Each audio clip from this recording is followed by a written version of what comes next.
I had just been handed a death sentence. Terminal heart failure. I could barely breathe. My vision was blurring and my chest felt like it was wrapped in heavy iron chains. When I walked into the living room and quietly asked for a glass of water and a moment to sit down, my daughter-in-law turned around, her face twisted in absolute disgust, and screamed, "Throw this sick old man out. That custom sofa cost $15,000. I stood there trembling from physical weakness and looked at my own son, the boy I raised, the boy I gave everything to. He just looked away and stared at the floor in silence. I did not yell. I did not cry.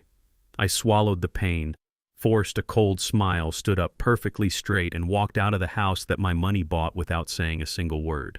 By the next morning, I made one phone call to my lawyer. By noon, their entire world was about to burn. My name is Victor Holloway. I am 72 years old. Before I tell you exactly how I dismantled my ungrateful son and his arrogant wife, let me know where you are watching from in the comments below. Hit like and subscribe if you have ever had to remind someone that the hand that feeds them can also take the plate away. For 40 years, I built a massive commercial logistics and waste management empire from the ground up. I started with one rusty garbage truck in the worst neighborhoods of the city. I am a black man who spent decades waking up at 3 in the morning, smelling like diesel fuel and sweat, fighting tooth and nail for every single contract. I built generational wealth so my family would never have to struggle the way I did. My late wife Gloria and I raised our son Julian to have the best of everything: private schools, expensive tutors, and a guaranteed executive position at my company. But wealth is a dangerous thing when it is handed to someone who never had to bleed for it. Julian grew up soft, and when he married Vanessa, everything got worse. Vanessa is a white woman from a family that constantly pretends to have old money even though they are drowning in debt. From the very first day I met her, I could see the quiet, subtle racism in her eyes, the little microaggressions, the way she would wipe her hands after shaking mine, the way she constantly complained about the smell of my work boots, completely ignoring the fact that those boots paid for the diamond ring on her finger. I let Julian and Vanessa live in a massive 6-bedroom estate in a gated community.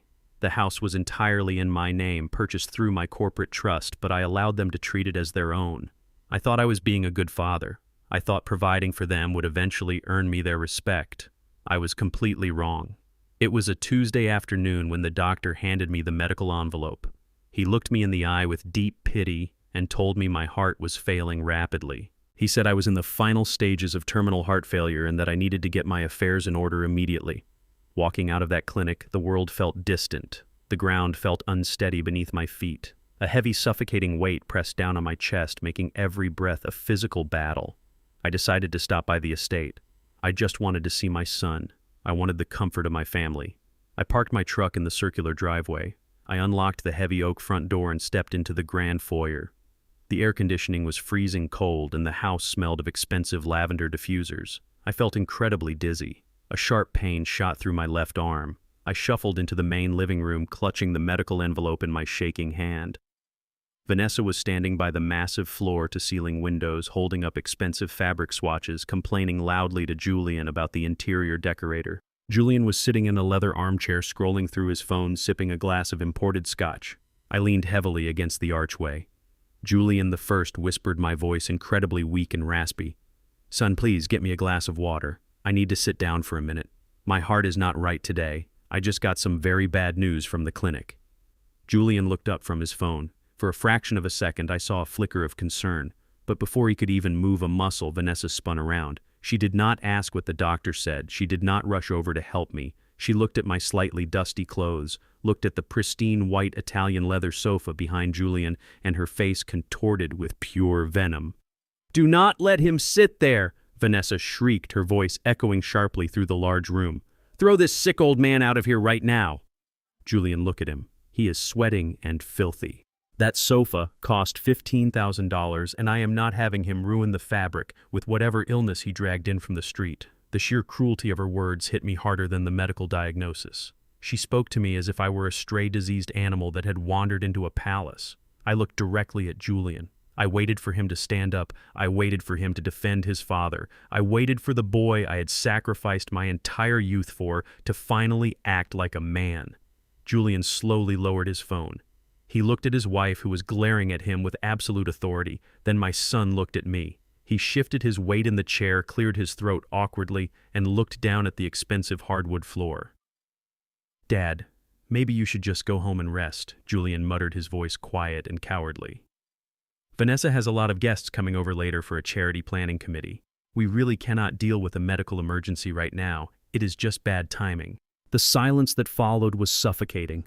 The pain in my chest suddenly vanished completely, replaced by a freezing, absolute clarity. My son was dead. The boy I had raised was gone, replaced by a pathetic, spineless puppet who allowed a racist, materialistic woman to treat his own father like garbage. They saw me as nothing but a walking ATM, an old relic they had to tolerate just to keep their credit cards active. I did not scream. I did not curse at them.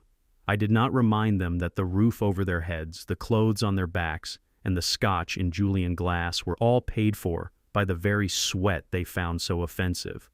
Explaining loyalty to parasites is a waste of breath. I slowly lowered my shaking hand. I swallowed the heavy lump in my throat. I looked at Vanessa, taking in her arrogant, entitled posture. Then I looked at Julian, who still refused to make eye contact with me. A cold, hollow smile formed on my lips. "I am sorry to interrupt your afternoon," I said softly, my voice perfectly steady. "Enjoy your custom sofa."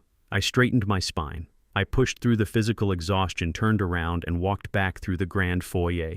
The heavy front door clicked shut behind me, sealing them inside their bubble of unearned luxury. They thought they had won. They thought they had successfully established their dominance over the old, tired workhorse. They had no idea they had just signed their own financial and social death warrants. I drove my truck to a quiet parking lot overlooking the city skyline. I sat there as the sun went down, watching the lights of the commercial buildings I owned flicker on one by one. I did not shed a single tear. Tears are for people who feel helpless. I felt incredibly powerful. I stayed in the truck until the sun came up the next morning. At exactly 8 o'clock, I picked up my phone and dialed a private number. The man who answered the phone was Donovan. Donovan is my lead corporate attorney. He is a ruthless, calculated shark in a tailored suit who has spent 20 years legally destroying anyone who tried to cross my company. "Good morning," Victor Donovan answered on the first ring, his voice crisp and professional. "Donovan," I said, staring out at the city I helped build. "It is time. I want you to initiate the total asset freeze we discussed last year. Pull the corporate housing privileges. Lock down the business accounts. Activate the purge protocol immediately." There was a brief pause on the line. I could almost hear Donovan smiling through the phone. "Understood," Victor Donovan replied smoothly. "Are we proceeding with the aggressive timeline?" "Yes," I answered coldly, my grip tightening on the steering wheel. "The rats have walked right into the trap. Do not leave them a single crumb." I hung up the phone. My heart might have been failing, but my mind had never been sharper. The countdown had officially begun. I sat in the cab of my truck as the morning sun began to rise over the city skyline. The leather seat was familiar and grounding. 40 years ago, I was sitting in a truck just like this one, but back then it was held together by rust and duct tape. I had hauled scrap metal, hauled construction waste, and navigated the most dangerous streets in this city. I fought for municipal contracts in rooms filled with men who did not want to look a black man in the eye, let alone hand him a bid sheet. I built Holloway Logistics drop by sweat-soaked drop. I created a fleet of 500 trucks. I built a massive corporate infrastructure so that my family would never have to know the smell of a landfill or the ache of a broken back. I made sure my son Julian never had to struggle. I gave him the world on a silver platter. And sitting in the quiet morning light, I finally understood that my generosity was my greatest mistake. I shielded him from the struggle, and in doing so I made him weak. I made him a coward who would stand by in silence while his entitled racist wife ordered his dying father to be thrown out into the street like a stray dog. My phone vibrated in the cup holder, pulling me out of my thoughts. I looked at the screen. It was a call from the cardiology clinic. I answered it, expecting to hear a nurse offering me palliative care options or a hospice referral. Instead, I heard the frantic, panicked voice of Dr. Aris, the head cardiologist. "Mr. Holloway," the doctor stammered, his voice trembling with an absolute terrified desperation. "Please, you have to listen to me. There has been a catastrophic administrative error, a horrible mistake." I did not speak. I just listened to the man hyperventilate on the other end of the line. "The chart I handed you yesterday, the diagnosis of terminal heart failure, it does not belong to you." Dr. Aris confessed, sounding as if he were bracing for a multi-million-dollar medical malpractice lawsuit. We had another patient in the clinic yesterday afternoon, an elderly man with the exact same first and last name, just a different middle initial. The files were mixed up in the printing room. Mr. Holloway, your heart is perfectly fine. You are not dying. I sat there in absolute silence. I looked down at my hands resting on the steering wheel. The suffocating weight that had been pressing down on my chest since yesterday afternoon suddenly lifted. The shortness of breath, the dizziness, the crushing pain in my arm, it all made sense now. What about my symptoms? I asked, my voice cold and dangerously calm. If my heart is fine, why could I barely stand up in your waiting room? It is an allergic reaction, the doctor explained frantically. The new blood pressure medication I prescribed you last week has a rare severe side effect. It mimics the physical symptoms of cardiac distress. If you stop taking the pills immediately and drink plenty of water, the symptoms will completely vanish within 24 hours. I am so incredibly sorry, Mr. Holloway. We will do whatever it takes to make this right. Please do not sue the clinic. I took a slow, deep breath. The physical weakness was already starting to fade, replaced by a surge of pure, freezing adrenaline. I realized in that exact moment that this medical mix-up was not a tragedy. It was a massive divine gift. It was the ultimate Trojan horse. Dr. Aris, I said smoothly, completely burying my relief under a layer of calculated authority. I will not sue you. I will not report your clinic to the medical board. I will walk away and pretend this administrative disaster never happened on one very strict condition. You are to tell absolutely no one about this mistake. If anyone from my family calls your office inquiring about my health, you are bound by patient confidentiality to say nothing. As far as the world is concerned, I walked out of your clinic yesterday with a death sentence. Do you understand me? The doctor agreed, instantly sobbing his relief into the receiver. I hung up the phone and tossed it onto the passenger seat. My family thought I had one foot in the grave. They thought the old workhorse was finally being put out to pasture and the masks had completely slipped off their faces. Why on earth would I correct them? Their arrogance and their ignorance were giving me the exact leverage I needed to completely destroy them. I drove to a small, quiet diner on the edge of the industrial district. I sat in a back booth, ordered a bitter black coffee, and began to map out my strategy. I had just taken my first sip when my phone buzzed with a high-priority automated alert. I picked up the device. It was a direct security notification from the corporate banking division at my primary financial institution. The text message was a fraud alert for the company Platinum account. A charge had just been successfully processed for $50,000. I stared at the screen. The merchant was listed as an elite, ultra-exclusive contemporary art gallery located in the wealthiest shopping district of the city. $50,000. I was supposedly dying of terminal heart failure. I had been ruthlessly cast out of my own home less than 18 hours ago, left to wander the streets with a failing heart. And my daughter-in-law was not grieving. She was not making funeral arrangements. She was out spending my company money on modern art to decorate the living room she had just kicked me out of. The sheer staggering audacity of the transaction made me smile a cold, humorless smile. They truly believed the clock was ticking down on my life, so they were accelerating their spending. They thought the vault was left wide open and the security guard was dead on the floor. I immediately dialed the private number of my lead corporate attorney, Donovan. Donovan is not a lawyer who handles speeding tickets or petty disputes. He is a predator in a custom-tailored suit, a man who thrives on corporate warfare and absolute financial destruction. Donovan said as soon as he answered the line, "Pull up the real-time ledgers for the corporate Platinum accounts. Tell me exactly what Julian is doing." I could hear the rapid clicking of a keyboard on the other end of the line. Victor Donovan said, his voice sharp and analytical. Julian logged into the master corporate portal at 6 this morning. He bypassed the standard review process and authorized a massive limit increase on Vanessa auxiliary card. She just dropped $50,000 at a gallery, and she has another pending transaction for $20,000 at a luxury imported furniture boutique. I took another sip of my black coffee. "Let the transactions clear," I instructed. "Let her dig the hole as deep as she possibly can. But I want you to freeze the primary accounts by noon. There is something else you need to know."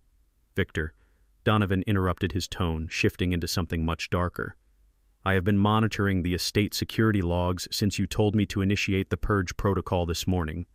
Vanessa is not just out shopping for expensive paintings. She has actively dispatched a premium residential security firm to the property. I narrowed my eyes. What are they doing? They are ripping out the main gate mechanisms, Donovan reported. She ordered a full system override.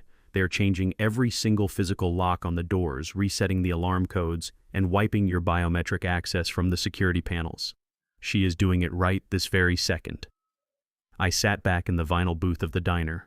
The absolute ruthlessness of her actions hung heavily in the air. Vanessa was completely locking the sick, dying old man out of the 6-bedroom mansion that his own logistics company owned. She was ensuring that even if I tried to crawl back home to die in my own bed, I would be left out on the concrete driveway. She was utterly convinced that I would either drop dead on a park bench or be forced to check myself into a run-down state facility. She was securing the castle before my body was even cold. And Julian, the boy I had given the world to, was standing right beside her, handing her the keys. I did not feel a single ounce of sorrow. I did not feel betrayal. I felt absolute freezing focus. The time for playing the generous, forgiving father was officially over. Do not interfere with the security firm. I told Donovan, my voice dropping to a dangerous whisper. Let her change the locks. Let her feel completely safe behind those gates. Let her feel like she has won the war.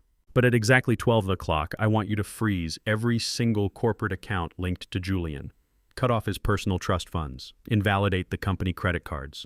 And Donovan start drafting the commercial eviction papers for that estate. Understood, Victor Donovan replied smoothly. The trap is set. I hung up the phone and looked out the diner window at the city moving past me. They thought they had thrown a sick old man out into the cold. They had no idea they had just unleashed a monster who was going to take back every single thing he ever built. I checked into the penthouse suite of the Grand Monarch Hotel under a highly classified corporate alias.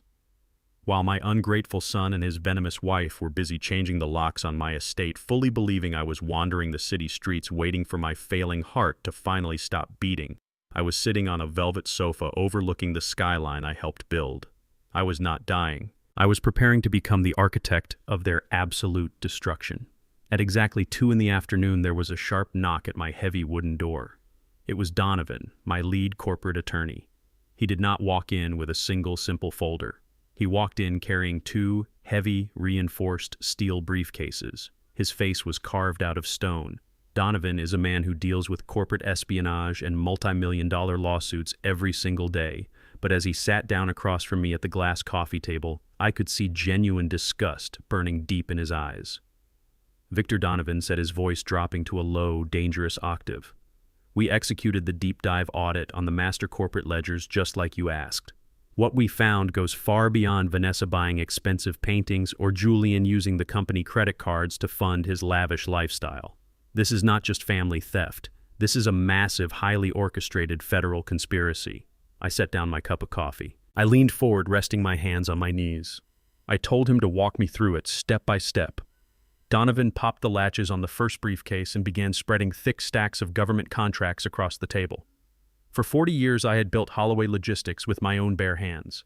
Because I am a black man who built a successful business from the ground up in a system designed to keep us down, my corporation held a very specific, highly coveted status. We were officially certified as a minority-owned business enterprise. That certification meant something profound to me. It meant we earned priority bidding on lucrative federal and state infrastructure projects. It was a system designed to level the playing field for minority communities. Julian knew the immense power of that certification. As the acting chief executive officer on paper, Julian used my name, my face, and my lifetime of hard work to aggressively bid on massive government logistics contracts over the past 2 years. And he won them. He secured over $40 million in federal transportation and waste management bids. But Donovan slid a second stack of papers in front of me. These were the internal payout ledgers. Julian did not use a single one of our 500 trucks to fulfill those contracts, Donovan explained, pointing to the highlighted red numbers on the pages. He did not use our dispatchers. He did not hire from our community. Holloway Logistics was doing absolutely zero physical work on these sites. Julian transformed your entire legacy into an illegal shell corporation. I stared at the numbers in disbelief. The federal money was hitting my company accounts and then instantly disappearing. Within 24 hours of receiving the government funds, Julian was wiring 95% of the total gross profit out of our treasury. He was subcontracting the entirety of the physical labor to a secondary external logistics firm. I looked up from the paperwork. I asked Donovan a very simple question. I asked him who owned the subcontractor that was swallowing all of my federal money. Donovan did not say a word at first. He reached into his briefcase and pulled out a large, glossy photograph printed from a country club's social media page. He placed it right in the center of the table. It was a picture taken at an exclusive members-only golf resort. Julian was in the photograph, but he was not standing like a proud, powerful executive.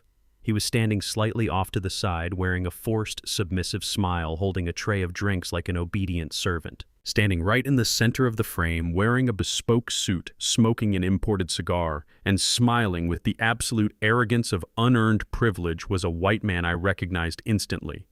It was Wyatt, Vanessa's biological brother. My blood turned to pure freezing ice.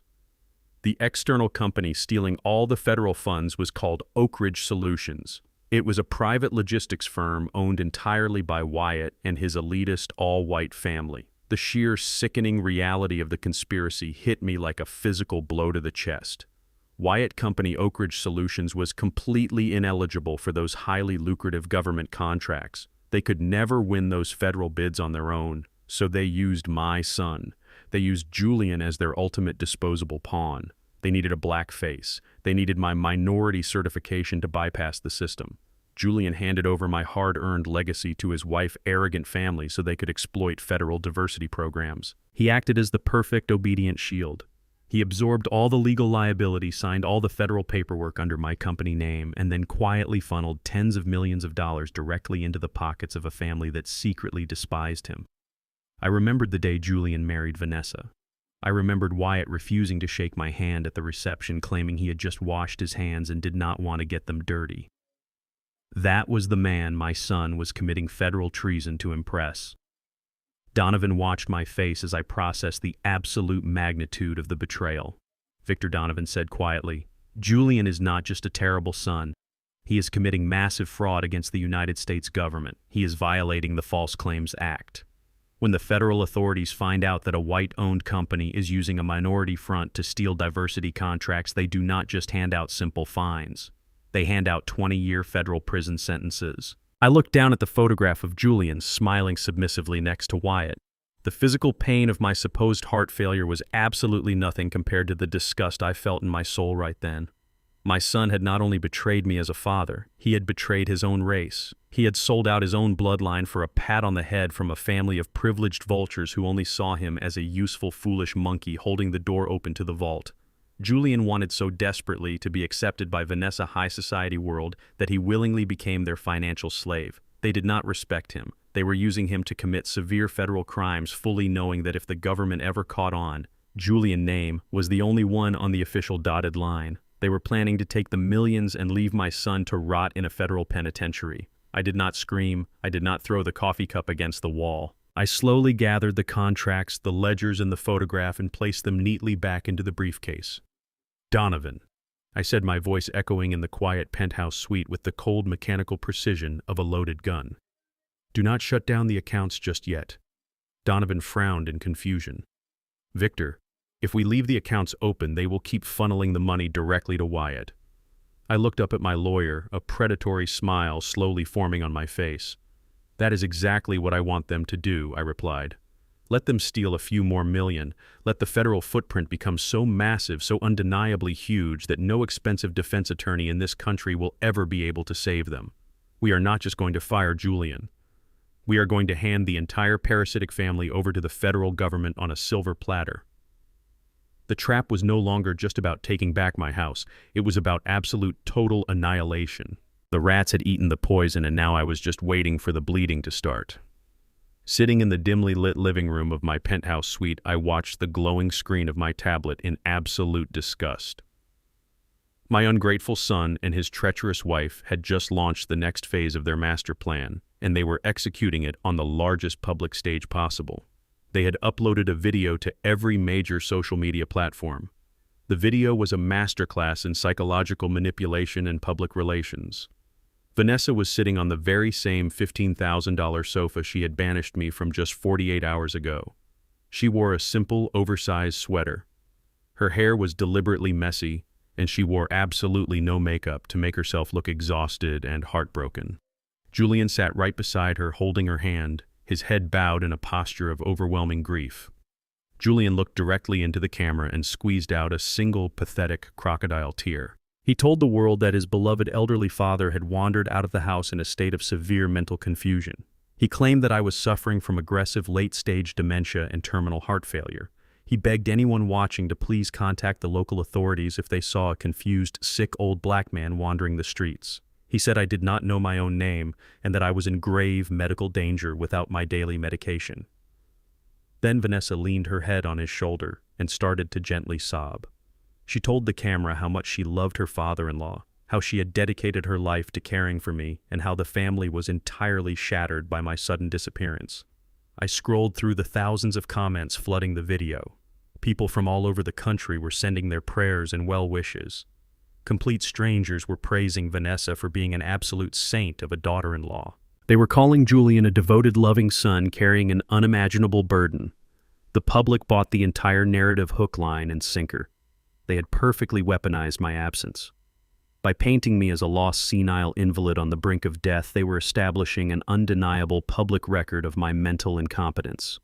When the time came to officially seize my commercial real estate and hand my company over to Wyatt, nobody would question the legal takeover. They would just assume the poor, sick old man was finally put into a home for his own safety. They thought they were controlling the narrative. They thought I was sitting on a park bench somewhere waiting for my heart to stop. But a man who builds a logistics empire knows that every massive structure has a weak point. I needed someone on the inside. I needed someone who could walk right through their front door without raising a single alarm. I picked up my phone and dialed the number of my grandniece, Keisha. Keisha is 25 years old and sharp as a razor blade. She is the daughter of my late sister, and she possesses the exact same relentless, calculating intelligence that runs in our bloodline. Keisha works as a senior forensic auditor for one of the top accounting firms in the city. She tracks down hidden assets and digital footprints for a living. More importantly, she has always seen right through Vanessa. Keisha never fell for the high society illusion. She recognized the quiet racism, the condescension, and the pure greed masking itself as polite manners. When Keisha answered the phone, I did not waste time with pleasantries. I told her exactly what was happening. I told her about the false medical diagnosis, the massive corporate fraud Julian was committing with Wyatt, and the fake crying video they had just posted online. Keisha did not panic. She did not gasp in shock. She simply asked me what I needed her to do. I told her I needed eyes and ears inside that house. I needed to know exactly what they were saying when the cameras stopped rolling. Less than an hour later, Keisha parked her car in the driveway of my estate. She played her part beautifully. She walked up to the front door with tears in her eyes, acting like the panicked, terrified niece who had just seen the viral video. Julian and Vanessa let her inside, completely lowering their guard. They thought Keisha was just another emotional relative they could easily manipulate. While Vanessa was busy in the living room answering fake sympathy calls from her wealthy friends, and Julian was pacing in the backyard nervously smoking a cigarette, Keisha asked to use the restroom near the kitchen. She did not go to the restroom. Keisha slipped quietly into the kitchen where Vanessa kept her personal tablet charging on the marble island. With the practiced speed of a digital auditor, Keisha bypassed the simple lock screen using the birthday of Vanessa dog, a pathetic security flaw Keisha had noticed years ago.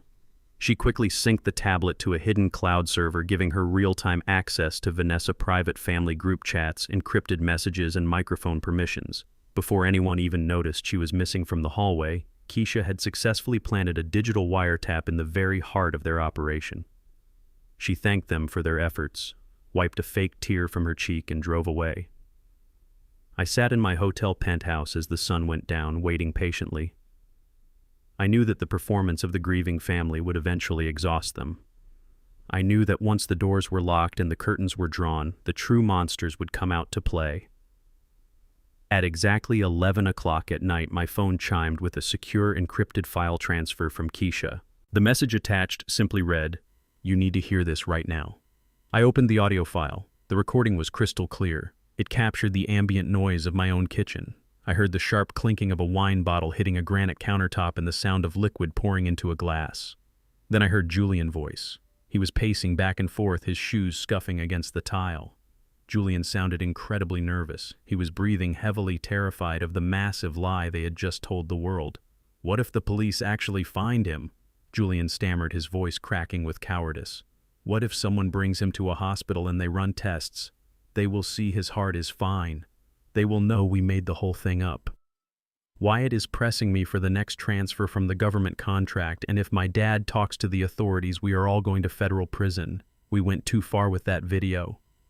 Then Vanessa spoke. Her voice was not the soft, weeping tone she had used on the internet just a few hours prior. Her voice was completely devoid of emotion. It was cold, flat, and dripping with absolute murderous intent. She took a slow sip of her wine before answering her panicking husband. "Stop whining like a pathetic child," Vanessa snapped sharply. "Everything is perfectly under control. Nobody is going to believe a single word he says. He is an old, confused man wandering the streets in the freezing night. Just let the old man wander a few more days and freeze to death. It solves all of our problems permanently. Do not worry about the body. I have already bought off a private doctor from the country club who is ready to sign the official death certificate stating he died of natural cardiac failure. No autopsy, no questions asked." The audio recording ended with the soft clink of her wine glass being placed back onto the marble counter. I sat perfectly still in the quiet hotel room. The air in my lungs felt like ice. This was no longer just a case of financial fraud or corporate theft. They were not just waiting for me to die. They were actively counting on the elements to kill me, and they had already bribed a medical professional to cover up the evidence of their neglect. My own son stood in that kitchen and listened to his wife casually plan the concealment of my death, and he did not say a single word to stop her. I slowly deleted the social media application from my tablet. I did not need to see any more of their fake tears or their public lies. I picked up my phone and sent a message to Donovan. The gloves were completely off. They wanted to plan a funeral. I was going to make sure they got one, but it would be the absolute burial of their entire lives. I spent 40 years giving my son everything, but the most precious things in my home were not bought with corporate profits. They were the physical memories of my late wife, Gloria. Gloria was a queen. She stood by me when I had nothing but calloused hands, a rusted truck, and a dream. Over the decades, as the company grew into an empire, I bought her pieces of antique jewelry to celebrate our milestones.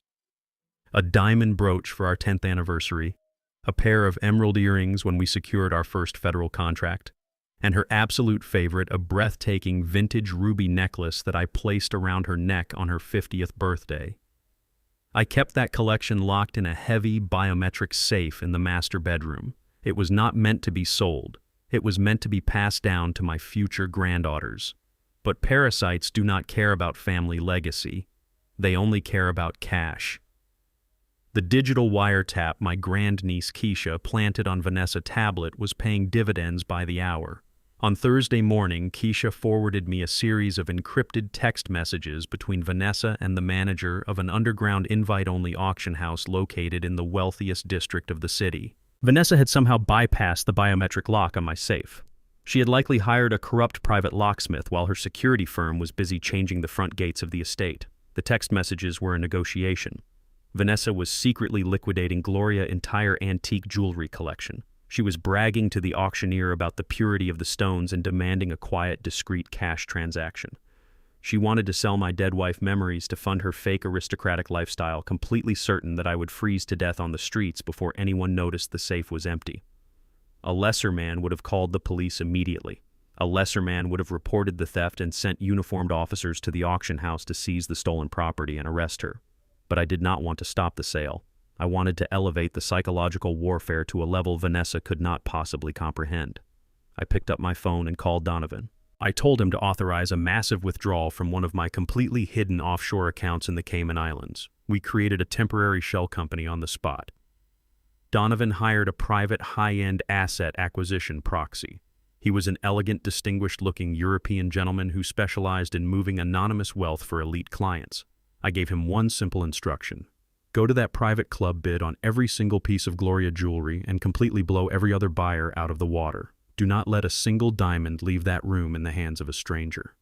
Later that evening, I sat in my hotel penthouse and listened to the live audio feed provided by my proxy. The auction was held in a velvet-lined back room of a private country club. Vanessa was there sipping expensive champagne, playing the part of the grieving daughter-in-law who was simply liquidating estate assets to pay for her poor, sick father-in-law medical care. When the auctioneer presented Gloria ruby necklace, the bidding started at $50,000. The wealthy patrons in the room began to raise their paddles, but my proxy did not play their game. He immediately raised his paddle and offered $150,000, 3 times the actual market value of the piece. The room went dead silent. Nobody dared to counter the bid. Over the next hour, my proxy did the exact same thing for every single piece of Gloria jewelry. He bought the emerald earrings, the diamond brooch, and the gold bracelets, paying triple the price for all of them. Through the audio feed, I could hear Vanessa practically hyperventilating with joy. She was quietly squealing to her friends, absolutely intoxicated by the sheer amount of money she was making. She thought she was a financial genius. She thought she had just pulled off the heist of the century. She gladly accepted the finalized transfer of funds to her private offshore account, completely unaware that she was just paid with the very same money she thought she had successfully locked me out of. Once the auction concluded and the proxy secured the velvet boxes containing my wife's jewelry, he followed my second set of strict instructions. He did not leave the club immediately. He mingled in the crowded coat check area, brushing past Vanessa as she was busy bragging on the phone to her brother Wyatt. With the practiced hands of a professional operative, he slipped a very specific item directly into her open designer handbag, completely unnoticed in the crowded room. I waited until 9 o'clock that night. I knew Vanessa and Julian would be back at the estate, probably celebrating their massive stolen payday. Keisha had tapped into the internal security cameras of the house, allowing me to watch the living room feed directly from my tablet. I watched Vanessa walk into the grand foyer. She was glowing with arrogant pride. She tossed her keys onto the marble console and walked over to the $15,000 white leather sofa, the exact same sofa she had banished me from just days ago. Julian was sitting nearby, pouring himself another glass of imported scotch, looking perfectly content with the fact that his wife had just sold his own mother heirlooms to strangers. Vanessa sat down and pulled her designer handbag onto her lap. She unzipped the main compartment, reaching inside to grab her phone. Suddenly, her hand froze. Her arrogant smile instantly vanished. She looked down into the depths of her expensive bag, her eyes widening in absolute paralyzing horror. She slowly pulled her hand back out. Dangling from her trembling fingers was the heavy, breathtaking vintage ruby necklace. The exact same necklace she had just sold to an anonymous European billionaire 2 hours ago for $150,000. It was physically impossible for that necklace to be inside her bag. Unless the buyer was not a stranger at all. Unless the buyer was a ghost who could walk right past her and slip it into her purse without making a single sound. Vanessa's chest began to heave. She was hyperventilating, staring at the sparkling rubies as if they were covered in venom. Then she noticed a small, thick piece of black cardstock tied to the golden clasp of the necklace. Her shaking fingers fumbled to turn the card over. I had instructed the proxy to write a very specific, undeniable message on that card in elegant silver ink. I knew exactly what it said. The note read, "The stench of poverty still clings to your things." Vanessa dropped the ruby necklace onto the pristine white leather sofa as if it were burning her skin. She let out a piercing, blood-curdling scream of pure terror that echoed through the massive, empty house. Julian jumped out of his chair, spilling his expensive scotch all over the expensive rug, frantically asking her what was wrong. But Vanessa could not speak. She just backed away from the necklace, pointing at it with a shaking finger, her entire false reality collapsing around her. She finally realized that I was not wandering the streets waiting to die. I was everywhere. I was watching her. And the psychological torture had only just begun. The psychological terror of the ruby necklace had completely shattered Vanessa's false sense of security. But parasites do not stop feeding just because they are scared. They simply become more desperate. The realization that I was not a confused old man wandering the streets to die had pushed her back against a wall. She knew that her window of opportunity was closing rapidly. The locks on my estate had been changed, but without a legal document transferring my financial power of attorney to Julian, they could not actually sell the house or liquidate the massive company assets they were so eager to steal. They needed a judge to declare me legally incompetent. And to do that, they needed a doctor willing to sell his soul. Thanks to the digital wiretap Keisha had planted on Vanessa's tablet, I was always 10 steps ahead of their desperation. On Friday morning, Keisha called me with a critical update. She had intercepted a series of highly encrypted messages between Vanessa and a man named Dr. Leonard Kendrick. Dr. Kendrick operated a very exclusive, very expensive boutique medical practice in the wealthiest suburb of the city. He catered strictly to the elite, but his real business was much darker. He was known in certain circles as the man you go to when you need a medical problem to disappear, or, in my case, when you need a fake medical problem to suddenly appear. He specialized in writing fraudulent psychiatric evaluations for greedy families looking to seize control of elderly relatives' estates. Vanessa had arranged a secret meeting with him for 2:00 that afternoon at a quiet, secluded coffee shop on the edge of the financial district. She was bringing the cash and he was bringing the official documents that would declare Victor Holloway a victim of advanced aggressive Alzheimer's disease. They thought they were conducting a brilliant covert operation. They had no idea they were walking directly onto a stage that I had built. Long before Vanessa even pulled her luxury SUV into the coffee shop parking lot, my grandniece Keisha was already sitting at a small corner table inside. Keisha wore a heavy, oversized, hooded sweatshirt, a pair of thick, dark sunglasses, and a generic medical face mask blending in perfectly with the paranoid post-pandemic crowd.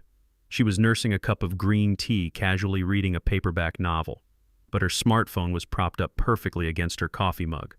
The camera lens was pointed directly at the empty table right behind her, and it was actively streaming a crystal-clear, high-definition, live video feed straight to the tablet in my hotel penthouse. I sat in my leather chair alongside my lawyer Donovan, watching the screen as the trap was finally set into motion. At exactly 2:00, Vanessa walked into the cafe. She looked exhausted. Her usual high society arrogance was completely overshadowed by her frantic, darting eyes. She kept looking over her shoulder, terrified that a ghost might be following her. She chose the table directly behind Keisha, completely oblivious to the camera recording her every move. A few minutes later, Dr. Kendrick arrived. He was a tall, distinguished-looking man with silver hair and a tailored suit projecting the absolute illusion of medical authority. He sat down across from Vanessa, completely unaware that he was about to lose his medical license and his freedom. Through the live audio feed, I listened to them speak in hushed, hurried tones. Vanessa did not waste any time. She reached into her oversized designer handbag and pulled out a thick, heavy manila envelope. She slid it across the small wooden table. I watched on the screen as Dr. Kendrick discreetly opened the flap and thumbed through the stacks of crisp, unsequential $100 bills. $20,000 in cold, hard cash. The exact price of a man's integrity. Dr. Kendrick smiled a greasy, satisfied smile. He slipped the envelope of cash into his leather briefcase. In return, he pulled out a crisp white medical folder sealed with the official stamp of his private practice. He slid it across the table to Vanessa. "The evaluation is fully complete and legally notarized," Dr. Kendrick whispered, his voice captured perfectly by Keisha's hidden microphone. "The documents state that Victor Holloway suffers from severe, irreversible cognitive decline and represents an immediate danger to his own financial and physical well-being. With these papers, any judge in this state will grant your husband full and immediate medical and financial conservatorship. The old man will not be able to sign a check or make a single legal decision for the rest of his life." Vanessa snatched the folder from the table like a starving animal. I watched a sickening smile of pure relief spread across her face. She truly believed she had just bought the keys to my entire kingdom. She thought she finally had the ultimate weapon to destroy me and take everything I had built over 40 long years. She thanked. The corrupt doctor stood up quickly and practically ran out of the coffee shop, eager to show Julian their supposed victory. Dr. Kendrick stayed behind for a few moments, finishing his expensive espresso, thoroughly enjoying the feeling of being $20,000 richer. He had absolutely no idea that his entire life was about to be violently derailed. He casually walked out of the coffee shop, adjusting his expensive silk tie. He strolled across the sunlit parking lot toward his luxury imported sedan. He reached into his pocket for his car keys, already planning how he was going to spend my stolen money. But before he could even touch the handle of his car door, a dark, unmarked utility van suddenly blocked his path. The side doors of the van slid open with a heavy metallic crash. Two large men wearing plain clothes stepped out. They moved with a swift, terrifying, and absolute authority that made the corrupt doctor freeze dead in his tracks. They did not look like local police officers. They did not read him his rights right away. One of the men reached into his jacket pocket and flashed a heavy gold badge. Federal Bureau of Investigation. Dr. Kendrick dropped his briefcase. It hit the asphalt with a loud thud. The color completely drained from his distinguished face. He stammered, demanding to know what was going on, trying to project the fake authority of a respected medical professional. The lead federal agent stepped forward, completely unfazed by the doctor suit or his status. Dr. Leonard Kendrick, the agent, said, his voice cold and devoid of any mercy. You are currently in possession of $20,000 in illicit cash accepted as a direct bribe to falsify federal medical records in an attempt to defraud a minority-certified business owner. We have the entire transaction recorded on high-definition video and audio. My lawyer Donovan had not been sitting idly by. The moment Keisha had intercepted the text messages about the meeting, Donovan had made a very specific, very high-level phone call.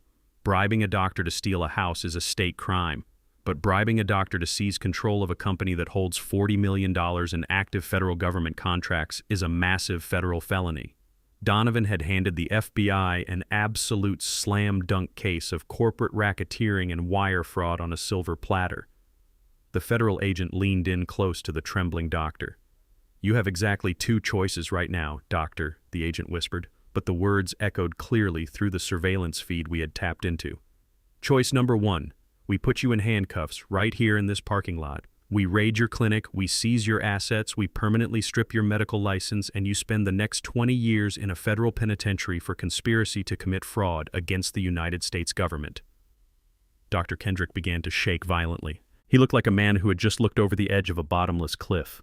What is choice number two? He gasped, his voice cracking with pure terror. Choice number two, the agent replied smoothly, is that you get back into your car, you drive back to your clinic, and you wait for a phone call from a man named Victor Holloway. When he calls, you answer. And from this second forward, you do exactly what he tells you to do. You belong to him now. Dr. Kendrick did not even hesitate. The arrogant, greedy physician who had casually signed away my human rights for a stack of cash completely broke under the weight of federal prison. He nodded frantically, promising to cooperate, swearing he would do whatever I demanded. The agent stepped back, got into their unmarked van, and drove away, leaving the corrupt doctor standing alone in the parking lot, completely owned and operated by the very man he had just tried to destroy.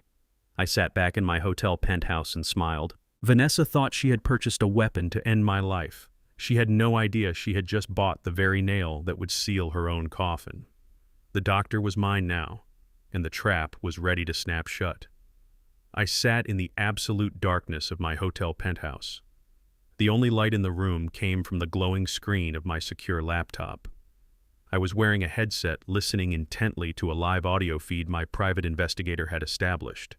While I was meticulously plotting the absolute destruction of my enemies, my ungrateful son was busy celebrating his own treason.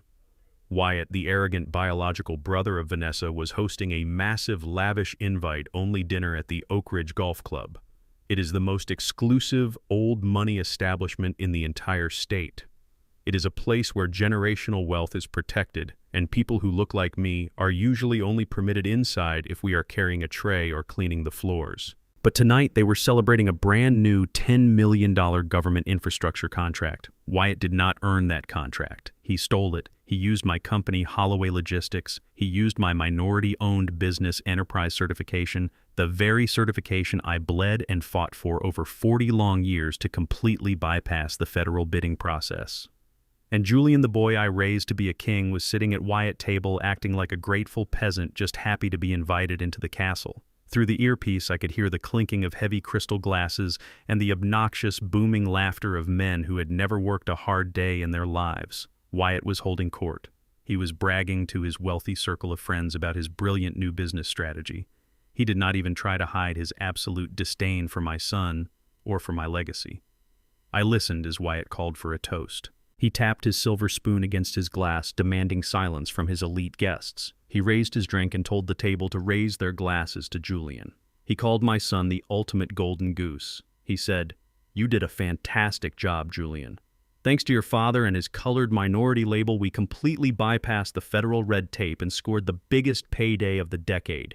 You just keep signing the government papers and be a good boy, and we will make sure you get enough scraps to keep my sister Vanessa happy." The men at the table erupted into a chorus of patronizing laughter. They were openly mocking him. They were explicitly stating that they only used his skin color and my lifetime of struggle to line their own pockets. They viewed my entire logistics empire as nothing more than a convenient loophole to exploit. I sat in the dark room and waited for the sound of a glass shattering. I waited for Julian to stand up, flip the heavy dining table, and defend his pride. I waited for my son to defend his race, his father, and his own manhood against these arrogant parasites. But the audio feed only delivered a pathetic, submissive chuckle. Julian actually laughed along with them. He swallowed the racial insult. He swallowed the absolute degradation of my life work. He raised his own glass and thanked Wyatt for the opportunity to sit at the big table. My son had completely sold his soul and his heritage just to be accepted by a room full of arrogant vultures who viewed him as nothing more than a useful disposable tool holding the door open to the federal vault. Hearing that pathetic laugh was the final nail in the coffin. I felt no more hesitation. I felt no more fatherly instinct or mercy. Julian was no longer my son. He was a willing accomplice to a racist, parasitic family that was actively defrauding the federal government using my name. He had chosen his side. It was time to send them a very clear message. It was time to let them know that the sick, dying old man they thought they had discarded was actually the predator watching them from the shadows. I had instructed my private investigator, who had smoothly infiltrated the country club catering staff for the evening, to prepare a very specific delivery for Wyatt table. Wyatt is a man who loves to show off his wealth. He had pre-ordered a $5,000 bottle of vintage wine to cap off his celebration. He wanted to impress his friends with his refined taste and unlimited budget. But my operative intercepted the bottle in the kitchen. He made a small, highly significant modification to the presentation before bringing it out to the dining room.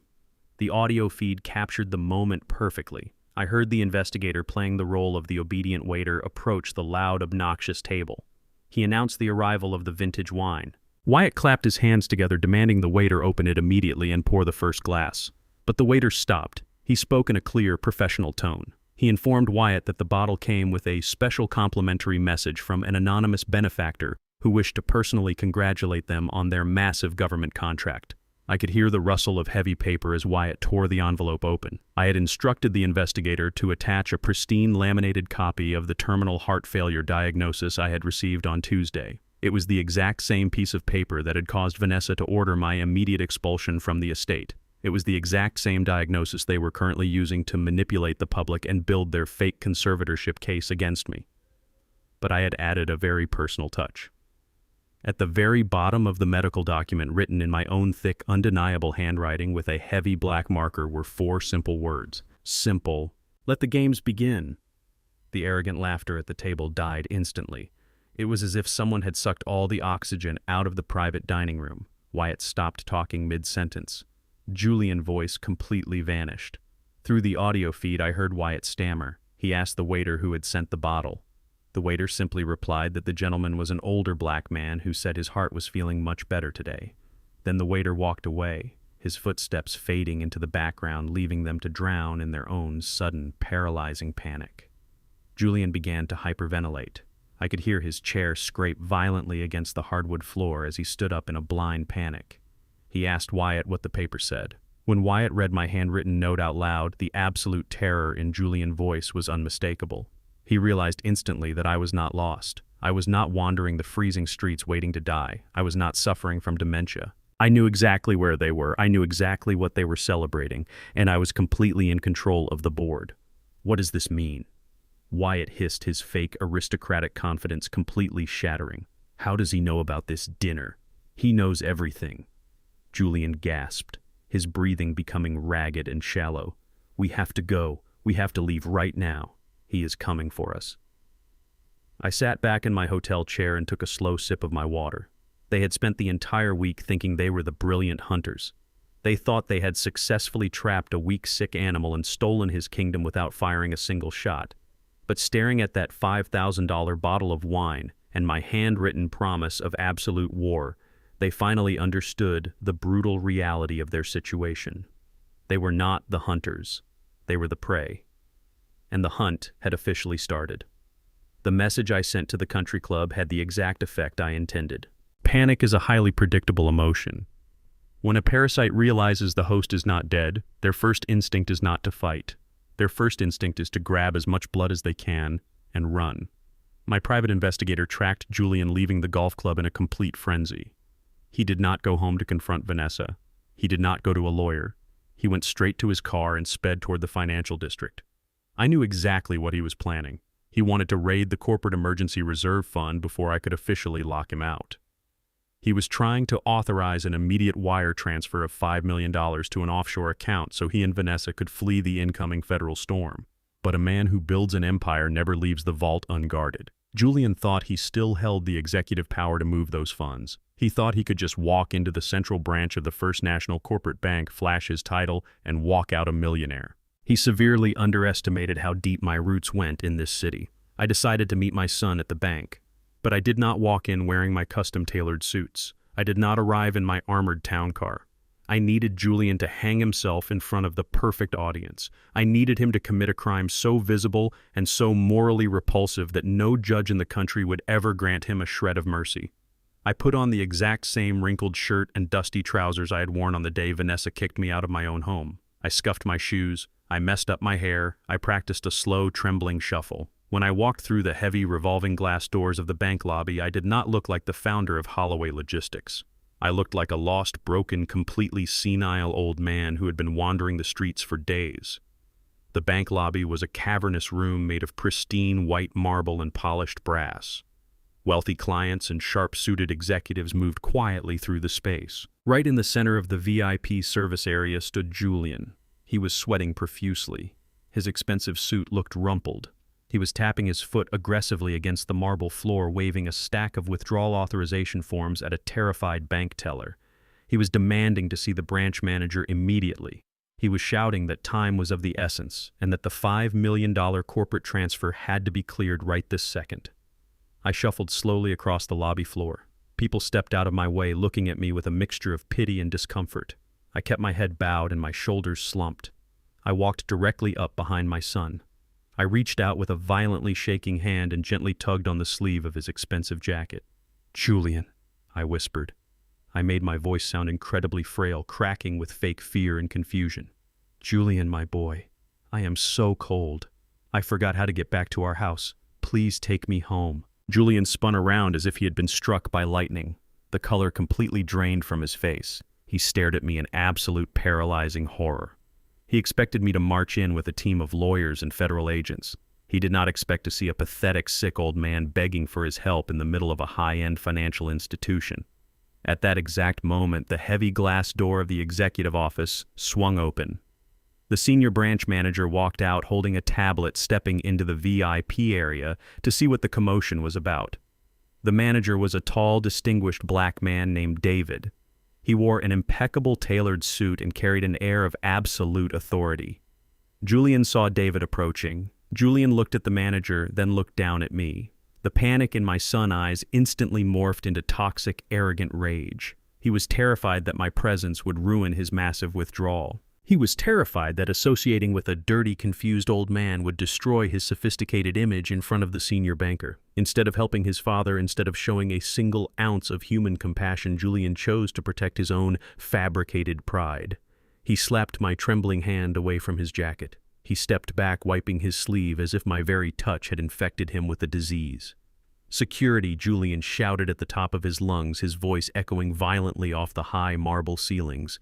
"Get this crazy old man away from me right now!" The entire bank lobby fell dead silent. Dozens of clients stopped what they were doing to stare at the scene. I looked up at Julian, keeping my eyes wide and perfectly innocent. "Julian, please," I whimpered, playing my role to absolute perfection. "I just need a glass of water. I am your father." "He is not my father," Julian screamed, his voice cracking with desperation. "He is a senile, delirious old fool who wandered in from the street. He has no mind left. He has absolutely no rights here. Throw him out on the pavement where he belongs." And then Julian committed the ultimate unforgivable mistake. He reached out with both hands, placed them flat against my chest, and shoved me backward with all his strength. I did not try to catch my balance. I allowed myself to fall hard onto the polished marble floor. I let out a sharp cry of pain as my shoulder hit the ground. I lay there clutching my chest, looking exactly like a frail, abused senior citizen who had just been violently attacked by a ruthless corporate executive. Julian did not even look down at me. He immediately turned his back on my body and faced the branch manager. "I apologize for that disturbance," David Julian said quickly, trying to smooth his tie and force a professional smile. "The old man has completely lost his mind. He is a danger to himself. Now, about that $5 million wire transfer. I need those funds moved to my offshore accounts immediately to secure a vital logistics contract." Julian stood there completely confident that his brutal display of dominance had secured his position. He thought he had just eliminated the final obstacle standing between him and absolute wealth. He made a catastrophic miscalculation. Julian did not know the history of the men who actually built this city. He did not know that David, the senior branch manager standing in front of him, was not just some random corporate banker. David and I served in the exact same infantry division in Vietnam 50 years ago. We bled in the mud together. We watched each other backs when the world wanted us dead. We had been best friends for 5 decades, and I had personally trusted David to manage the Holloway Logistics Reserve Funds since the day I deposited my very first million. David looked down at me lying on the floor. He did not rush over to help me up because David knew exactly what I was doing. We had spoken on the phone just 30 minutes prior. He knew the trap was set. David slowly lifted his gaze and looked at Julian. The expression on the banker face was so cold and filled with such pure, unadulterated hatred that Julian's forced smile instantly vanished. David did not look at the withdrawal forms in Julian's hand. He looked up at the high-definition security dome camera mounted directly above the VIP velvet ropes, the camera that had just captured every single second of the unprovoked physical assault in glorious 4K resolution. David looked back down at the pathetic boy I had raised. "Your wire transfer request is permanently denied," David said, his voice dropping to a freezing, terrifying whisper that carried across the silent lobby. Julian's mouth dropped open. "What are you talking about?" Julian stammered, panic flooding back into his eyes. "I am the acting chief executive officer. You have to process my signature. I demand those funds right now." "You are demanding nothing," David replied smoothly, stepping forward and taking the stack of withdrawal forms right out of Julian's hand. 5 minutes ago, I received a certified legal injunction from the true owner of those accounts, completely revoking your financial access and freezing every single dollar in the Holloway Reserve. You do not have a penny in this bank." Julian stumbled backward as if he had been physically struck. He looked wildly around the room, realizing that the exits were slowly being blocked by the bank-armed security guards. And furthermore, David continued, pointing a long, steady finger directly at Julian's chest. "I just watched you violently assault a sick elderly man in my lobby. That is a severe felony in this state. The doors are locked and the police are already on their way to arrest you for elder abuse." Julian's legs gave out. The reality of his absolute destruction crashed down on him all at once. He was not walking out of this bank a millionaire. He was walking out in handcuffs. I slowly sat up on the marble floor, brushing the dust off my sleeves. I looked at the son who had just sold his soul for a pile of cash he would never get to spend. I did not smile. I did not say a word. I just watched him drown in the shallow puddle of his own profound stupidity. After the humiliating disaster at the bank, my old friend David showed just enough mercy to let Julian walk out the front doors without handcuffs. David knew that letting my son return to the world completely empty-handed was a punishment far worse than a night in a holding cell. Julian had failed miserably. He dragged himself back to the massive 6-bedroom estate with absolutely nothing to show for his arrogant demands.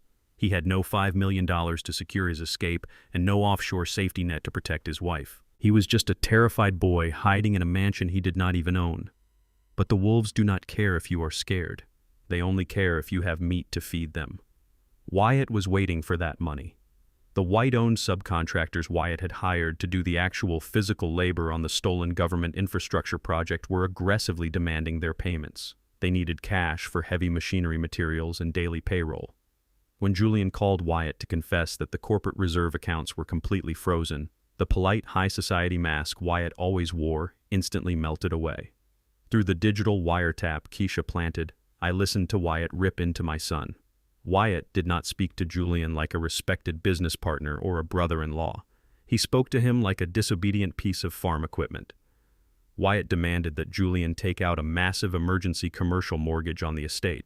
He ordered Julian to leverage the property to get the cash by the end of the week, or he would personally throw Julian to the angry contractors. Julian was hyperventilating, practically crying through the phone, promising he would get the mortgage paperwork started immediately. My foolish son still truly believed the house was legally his to leverage. While Julian was frantically tearing through his home office looking for property deeds that had my name on them, I was sitting in the quiet luxury of my hotel penthouse. I was looking out the window at the city I helped build when Donovan walked in. My ruthless corporate attorney was carrying a single thick manila folder. It was much thinner than the briefcases from the previous day, but it was infinitely more destructive. This was the final kill shot. Donovan sat down across from me and placed the folder on the glass coffee table. He looked me dead in the eye and said, "The package is fully assembled, Victor." I took a deep breath, feeling the absolute weight of what we were about to do. I told him to pull the trigger. Donovan did not just file a local police report. He officially submitted a comprehensive whistleblower dossier directly to the highest authorities in the federal government. He filed the fraud complaint with the Federal Trade Commission, the Department of Justice, and the Federal Oversight Committee for Minority-Owned Business Enterprises. We handed the United States government a perfectly wrapped gift of corporate treason. The folder contained the exact routing numbers showing how the federal funds moved from my minority-certified business directly into the accounts of Oak Ridge Solutions. It contained the high-definition photographs of Julian playing the submissive servant to Wyatt at the country club. It contained the audio recordings of Julian and Wyatt bragging about bypassing diversity regulations. I built my minority certification with 40 years of blood, sweat, and tears fighting against a system designed to keep black men at the bottom. Wyatt and Julian turned my lifetime of struggle into a cheap loophole to steal taxpayer money. When the federal government realizes a privileged white family is using a black man as a disposable puppet to commit wire fraud, they do not send a polite letter in the mail. They send an absolute nightmare. I did not sleep a single wink that night. I sat in my velvet chair drinking a glass of water, just waiting for the sun to rise over the skyline. I knew exactly the kind of precision the federal government uses when they raid a corrupt corporate entity.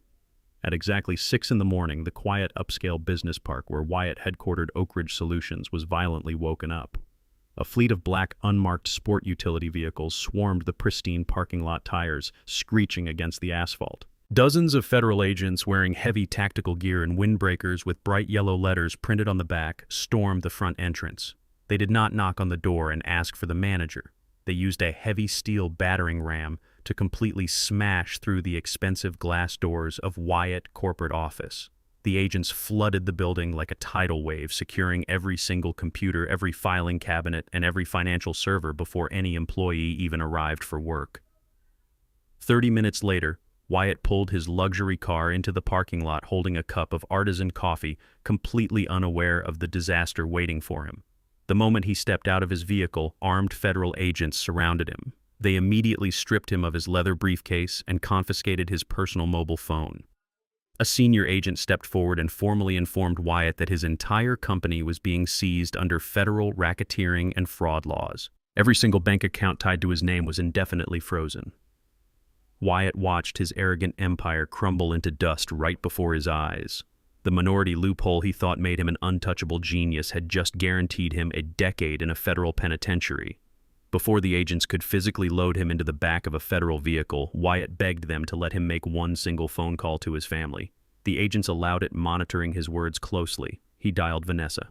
Keisha wiretap on Vanessa tablet caught every single sickening second of the conversation. Vanessa answered the phone half asleep, lying in her $15,000 custom bed. Wyatt did not say hello. His voice was a hysterical, high-pitched screech of pure, unadulterated terror and blinding rage. The sophisticated, polite country club gentleman was completely gone, replaced by a cornered, desperate animal lashing out at anything he could reach. "Vanessa," he screamed, his voice cracking so loudly it echoed through the bedroom. "The feds are here. They are taking everything. The company, the accounts, the government contracts, it is all gone. The feds know about the front company. You and your pathetic token black husband just killed me. You ruined my entire life. I am going to federal prison because of you two." He continued to scream, cursing her and Julian with words so vile and profoundly racist they proved exactly what he and his family had always thought of my son. He called Julian a disposable monkey who could not even commit fraud correctly. Vanessa dropped her phone. The device hit the hardwood floor, leaving Wyatt screaming his racist venom through the speaker until the federal agents finally ended the call. Vanessa sat frozen in her expensive bed, her face completely pale as the terrifying reality finally set in. The federal government was not just coming for her brother. The avalanche had started, and it was coming to bury all of them alive. The morning of the federal raid on Wyatt brought a strange and heavy silence to my hotel penthouse. I sat in my velvet chair looking out over the city, knowing that a massive shockwave was currently tearing through the arrogant foundation of Vanessa and her family. The Federal Bureau of Investigation had seized Oak Ridge Solutions, and the panic was spreading like wildfire. But the federal government only cares about the financial crimes. They care about the wire fraud and the stolen taxpayer dollars. They do not care about the betrayal of a father or the absolute destruction of a family. That part of the execution was entirely up to me, and to complete that execution I needed to show my son exactly what kind of monsters he had sold his soul to protect. My grandniece Keisha is a digital phantom. While Vanessa was running around her bedroom in a blind panic after Wyatt screamed at her over the phone, Keisha was quietly working her magic on the encrypted cloud servers. Keisha had used the initial tablet wiretap to gain full access to Vanessa's personal digital storage. She bypassed the secondary security measures and downloaded a massive archive of private text messages and deleted emails between Vanessa and her brother Wyatt. These were the conversations they had in the dead of night. These were the raw, unfiltered thoughts of two people who believed they were completely untouchable. Keisha compiled the data into a single master file and sent it directly to my secure laptop. When I opened that file, I thought I was prepared for anything. I had already seen them steal my money. I had already watched them try to throw me out on the street to die. But nothing could have prepared me for the sheer absolute sickness of their private words. I sat alone in the quiet room and read through 3 years of their daily text messages. They never saw Julian as a husband or a brother-in-law. They never even saw him as a human being. In their private chats, they referred to my son using words so deeply racist and utterly vile that it made my stomach turn. Wyatt constantly called Julian the useful idiot monkey. He joked about how easy it was to train Julian to fetch the federal contracts just by throwing him a few scraps of high society approval. Vanessa did not defend her husband. She laughed along with her brother.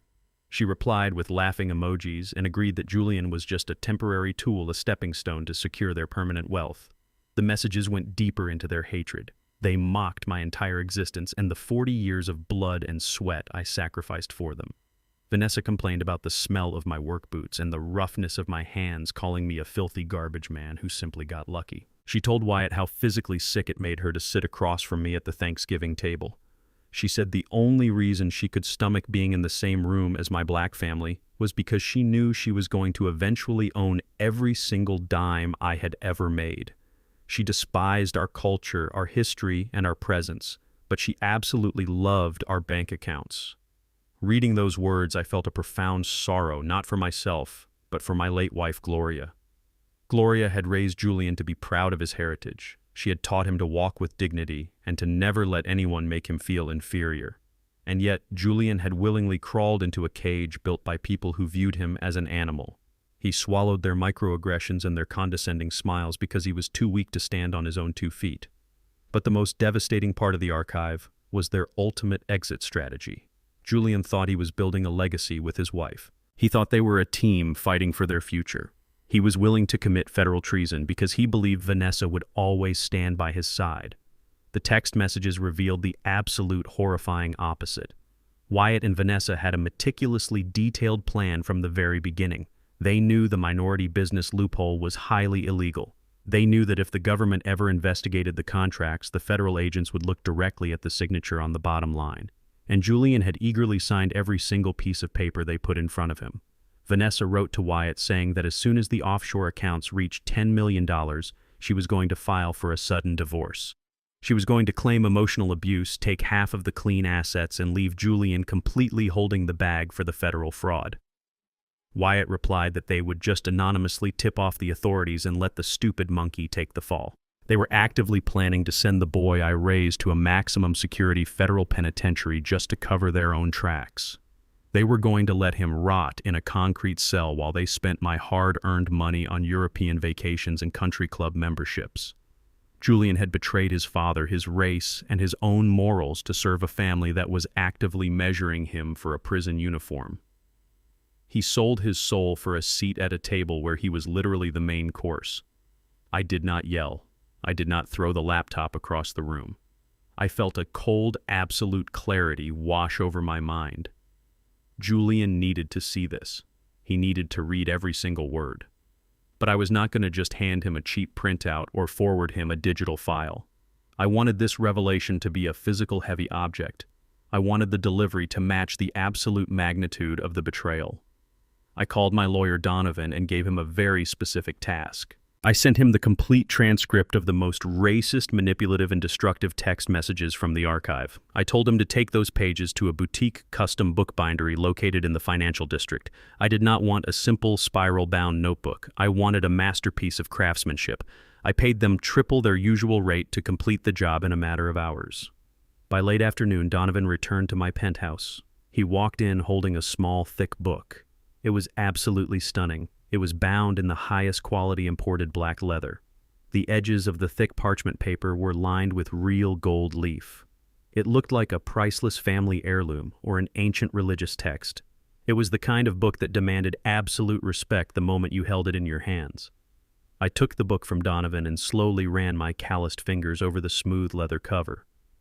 Inside this beautiful, luxurious shell was the ugliest, most disgusting truth imaginable. It was the perfect physical representation of Vanessa and her entire family. A pristine, wealthy exterior hiding a rotten, racist, and parasitic core. I placed the leather-bound book gently on the glass coffee table. The trap had already been sprung and the federal government was already tearing Wyatt apart. Now it was time to tear my ungrateful son away from his delusions. It was time for him to open the book and read the absolute truth about the people he had thrown his own father away to protect. The sound of Wyatt screaming through the dropped phone was still echoing in the master bedroom of my estate.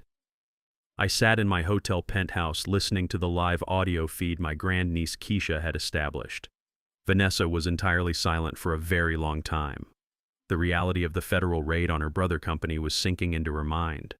The Federal Bureau of Investigation was not just a local police force you could bribe or intimidate with a fancy lawyer. The federal government had infinite resources, and they were currently dismantling the exact same fraudulent empire she had helped build. Parasites have a very specific survival instinct. When the host body begins to die, the parasite does not stay and try to heal the wounds. The parasite detaches and frantically looks for a way to save itself. Vanessa did not run downstairs to wake up my son Julian. She did not shake her husband and tell him they needed to hire defense attorneys or prepare for a massive legal battle. Julian was sleeping in the guest room, oblivious to the massive storm that was about to rip the roof off his life. Vanessa made her decision in complete silence. She was going to execute the exit strategy she and Wyatt had always planned, but she was going to do it right now. I listened through the audio feed as she dragged her heavy designer suitcases out of the custom walk-in closet. The microphone picked up the frantic zipping of bags and the rustling of expensive silk clothing. She was moving with the desperate speed of a cornered animal. She was abandoning the $15,000 sofa she loved so much. She was abandoning the grand estate she had stolen. And most importantly, she was abandoning the man who had sold out his own father just to make her happy. Julian was about to wake up in an empty house facing a mountain of federal charges entirely alone while his wife was drinking champagne on an international flight. Vanessa moved quickly to the wall safe. She punched in the code and emptied whatever emergency cash they had managed to hide away. She threw her own personal diamond rings and expensive watches into a small leather travel case. She did not take a single picture of Julian. She did not leave a note. Her entire relationship with my son had been nothing but a long calculated transaction, and the transaction was officially over. The account was empty, so she was closing the book. I watched the digital activity log on my secure laptop. Keisha had mirrored Vanessa's personal computer. I could see exactly what Vanessa was looking at on her screen. She had opened a private web browser and navigated to an international airline website. She was not booking a domestic flight to go hide at a relative house. She was looking at one-way first-class tickets to a small European country that had a very complicated extradition treaty with the United States. The ticket cost $12,000. For a woman who had just spent $50,000 of my money on modern art, a $12,000 flight was absolute pocket change. She quickly typed her passenger details into the booking form. She pulled out her primary premium black card, the one tied to the massive offshore accounts where they had been hiding the stolen federal funds. She entered the 16-digit number and clicked the bright green purchase button. I sat in my velvet chair and waited for the system to process the request. On her screen, a small loading wheel spun for a few agonizing seconds. Then the screen flashed a bright red error message stating the transaction was declined and requesting her to contact her financial institution. Through the audio feed, I heard Vanessa let out a sharp, frustrated sigh. She assumed it was just a simple security trigger because it was an international purchase made early in the morning. She muttered a quiet curse word and reached into her wallet for a second card. This was her personal platinum credit card, the one Julian had aggressively increased the limit on just a few days ago. She typed in the new numbers and clicked purchase again. The wheel spun. The red error message appeared again, stating the transaction was declined. Vanessa's breathing started to become rapid and shallow. The illusion of her endless wealth was starting to crack. She was sweating, shivering in the air-conditioned bedroom. She frantically grabbed a third card. This was a direct debit card tied to her private savings account, an account she had kept completely separate from Julian just in case of an emergency exactly like this one. She slammed her fingers against the keyboard, entering the numbers with absolute desperation. She clicked the button. This time, the screen did not just decline the transaction. The banking system initiated a hard security lock. A bold, terrifying message appeared on the screen stating that the card had been permanently disabled due to severe compliance violations and that all associated accounts were under mandatory review. Vanessa let out a panicked whimpering sound. The audio feed picked up the sound of her pacing back and forth across the hardwood floor. She was a woman who had never been told no in her entire privileged life. She picked up her mobile phone. Her hands were shaking so violently I could hear the device tapping against her diamond earrings as she held it to the side of her face. She dialed the 24-hour elite concierge service for her private bank. She was expecting a polite customer service agent to immediately apologize and unlock her funds. I listened as the call connected. A stern professional voice answered the line. It was not a standard customer service representative. Vanessa had been automatically routed to the high-risk legal compliance division.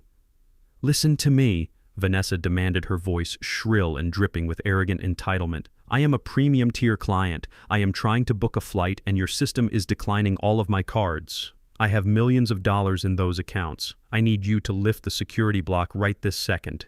Do you know who I am?" The representative on the phone did not apologize. The representative did not ask for her account PIN or her mother's maiden name. The response was completely cold and utterly devoid of mercy. "Ma'am," the representative said, speaking with the absolute authority of a federal mandate. "We know exactly who you are. We received a direct legal injunction from the United States Department of Justice at 6 o'clock this morning. Your accounts are not experiencing a technical glitch. Every single financial asset registered to your name, your social security number, and your affiliated businesses has been indefinitely frozen." Vanessa stopped pacing. She stood perfectly still in the middle of her bedroom, surrounded by her packed designer suitcases. "What are you talking about?" she gasped, her voice dropping to a terrified whisper. "You cannot do that. That is my money." The representative continued, ignoring her panic. "The freeze has been executed under the Racketeer Influenced and Corrupt Organizations Act, commonly known as the RICO Act. You are currently listed as an active person of interest in a massive ongoing federal investigation regarding corporate wire fraud and the embezzlement of government funds." Vanessa's legs gave out. She collapsed onto the edge of the mattress, clutching the phone with a white-knuckled grip. "Because the assets are frozen under federal criminal statutes," the representative stated firmly, "no funds can be moved, withdrawn, or transferred. Furthermore, your passport has been flagged by the Transportation Security Administration. Any attempt to board an international or domestic flight will result in your immediate detention by federal authorities at the airport. You cannot leave the country, ma'am. If you require further information, I highly suggest you contact a criminal defense attorney immediately." The line went completely dead. A flat, empty dial tone echoed through the bedroom. Vanessa dropped the phone onto the floor. She looked at her packed luggage. She looked at the expensive clothes and the stolen jewelry. The millions of dollars she thought she had successfully stolen were completely out of reach, locked away behind an impenetrable federal wall. She was completely broke. She was a prime suspect in a massive federal conspiracy, and she was permanently trapped inside the country with absolutely nowhere to run. I reached over and closed my laptop. The silence in my hotel room was golden. The parasite had tried to flee the sinking ship, but I had already chained her to the steering wheel. She was going down with the very same vessel she had tried to destroy. The walls were finally closing in on my ungrateful son, and the reality of his monumental betrayal was crashing down around him. The federal government moves with a slow but absolutely unstoppable and terrifying momentum. While Vanessa was pacing around the master bedroom of the estate, realizing she was permanently trapped inside the country without a single dime to her name, Julian was about to receive his own devastating wake-up call. I was sitting at the glass dining table in my hotel penthouse going over the final corporate restructuring documents with my attorney Donovan when my secure burner phone began to vibrate violently against the glass. The caller identification displayed the private number of my son. Julian had not tried to call me a single time since the moment he shoved me to the marble floor of the bank lobby and told the security guards to throw me out onto the street. He did not care if I was freezing on a park bench or dying alone in a charity hospital ward. He only cared about his own survival and his own comfort. I sat back in my velvet chair and let the phone ring 4 times. I wanted him to sweat. I wanted him to feel the exact same suffocating, helpless panic he had so eagerly tried to inflict on me. Finally, I picked up the device and pressed the answer button. I did not say a word. I just breathed heavily into the microphone, playing the role of the exhausted, dying old man. Dad Julian sobbed into the receiver, his voice cracking with a pathetic, high-pitched hysteria that echoed through the quiet penthouse. "Dad, please, you have to help me right now. They are coming for me." 2 federal agents just showed up at the corporate headquarters and handed me a grand jury subpoena. They are investigating the minority business contracts. They mentioned Wyatt, and they mentioned the offshore wire transfers. They want to bring me in for formal questioning this afternoon, and they are threatening to freeze my assets. Julian was hyperventilating, completely losing his mind. The arrogant corporate executive who used to mock my calloused hands and laugh at the country club with his racist friends was completely gone. In his place was a terrified little boy begging his father to clean up his massive, catastrophic mess. He still truly believed I was entirely ignorant of the massive conspiracy. He thought I was just a sick, confused old man who had no idea that he had been funneling millions of federal taxpayer dollars to his arrogant brother-in-law. "Please, Dad. You know all the judges and the powerful politicians in this city," Julian cried out, weeping openly into the phone. "You have to call your high-powered lawyers. You have to tell the federal agents that it was all a big misunderstanding and that the paperwork was just a clerical error. I am your son, Dad. You cannot let me go to a federal prison." I listened to his desperate weeping and felt absolutely nothing. There was no pity left in my failing heart, and there was no fatherly instinct urging me to protect him. "Julian, my boy," I whispered, making my voice sound incredibly weak and raspy, forcing a fake wet cough into the receiver. "I am so tired today. My chest hurts so much. I have been staying at a small motel just trying to rest my heart." Julian did not ask what motel I was at. He did not ask if I had seen a doctor or if I had eaten anything in the past 3 days. He only cared about the federal agents breathing down his neck. "I will help you, son," I murmured, keeping up the brilliant charade. "I already spoke to Donovan this morning about getting you some legal protection. But Donovan said that because you are the acting chief executive officer, he cannot legally represent you against a federal subpoena unless you sign a formal legal representation authorization. It temporarily transfers your corporate liability over to my legal team so we can step in and fight the federal government on your behalf." Julian did not even hesitate. He eagerly agreed to whatever I proposed. He asked where he needed to go. I gave him the address of a quiet, upscale hotel located on the edge of the financial district. I told him to meet me in conference room B on the 2nd floor in exactly 1 hour. I hung up the phone and looked across the table at Donovan. Donovan did not smile, but his eyes gleamed with the cold, mechanical precision of a legal executioner. He opened his leather briefcase and pulled out a single crisp piece of heavy parchment paper. It looked like a standard corporate authorization form, It had the official Holloway Logistics letterhead printed at the top and a series of dense legal paragraphs formatted in a very small professional font. But Donovan had drafted a masterpiece of absolute legal destruction. We arrived at the hotel conference room 45 minutes later. The room was dimly lit, heavily air-conditioned, and completely sterile. It featured a long mahogany table and heavy leather executive chairs. I sat at the far end of the table, hunching my shoulders forward and taking slow, deliberate breaths. I needed to look like a man who was barely holding on to his life. Donovan stood silently in the corner shadows holding the printed document. Exactly on time, the heavy wooden door burst open. Julian practically fell into the room. He looked absolutely horrendous. His expensive designer suit was wrinkled and heavily stained with nervous sweat. His silk tie was pulled loose, and his eyes were bloodshot and swollen from crying. He looked exactly like a cornered rat frantically searching for a way to escape a sinking ship. Julian did not run over to hug his dying father. He did not ask how I was surviving after he allowed his wife to lock me out of my own estate. He marched straight to the mahogany table, his eyes wide with blind terror. "Where is the paper?" he demanded, his voice shaking uncontrollably as he leaned over the wood. "Where is the authorization?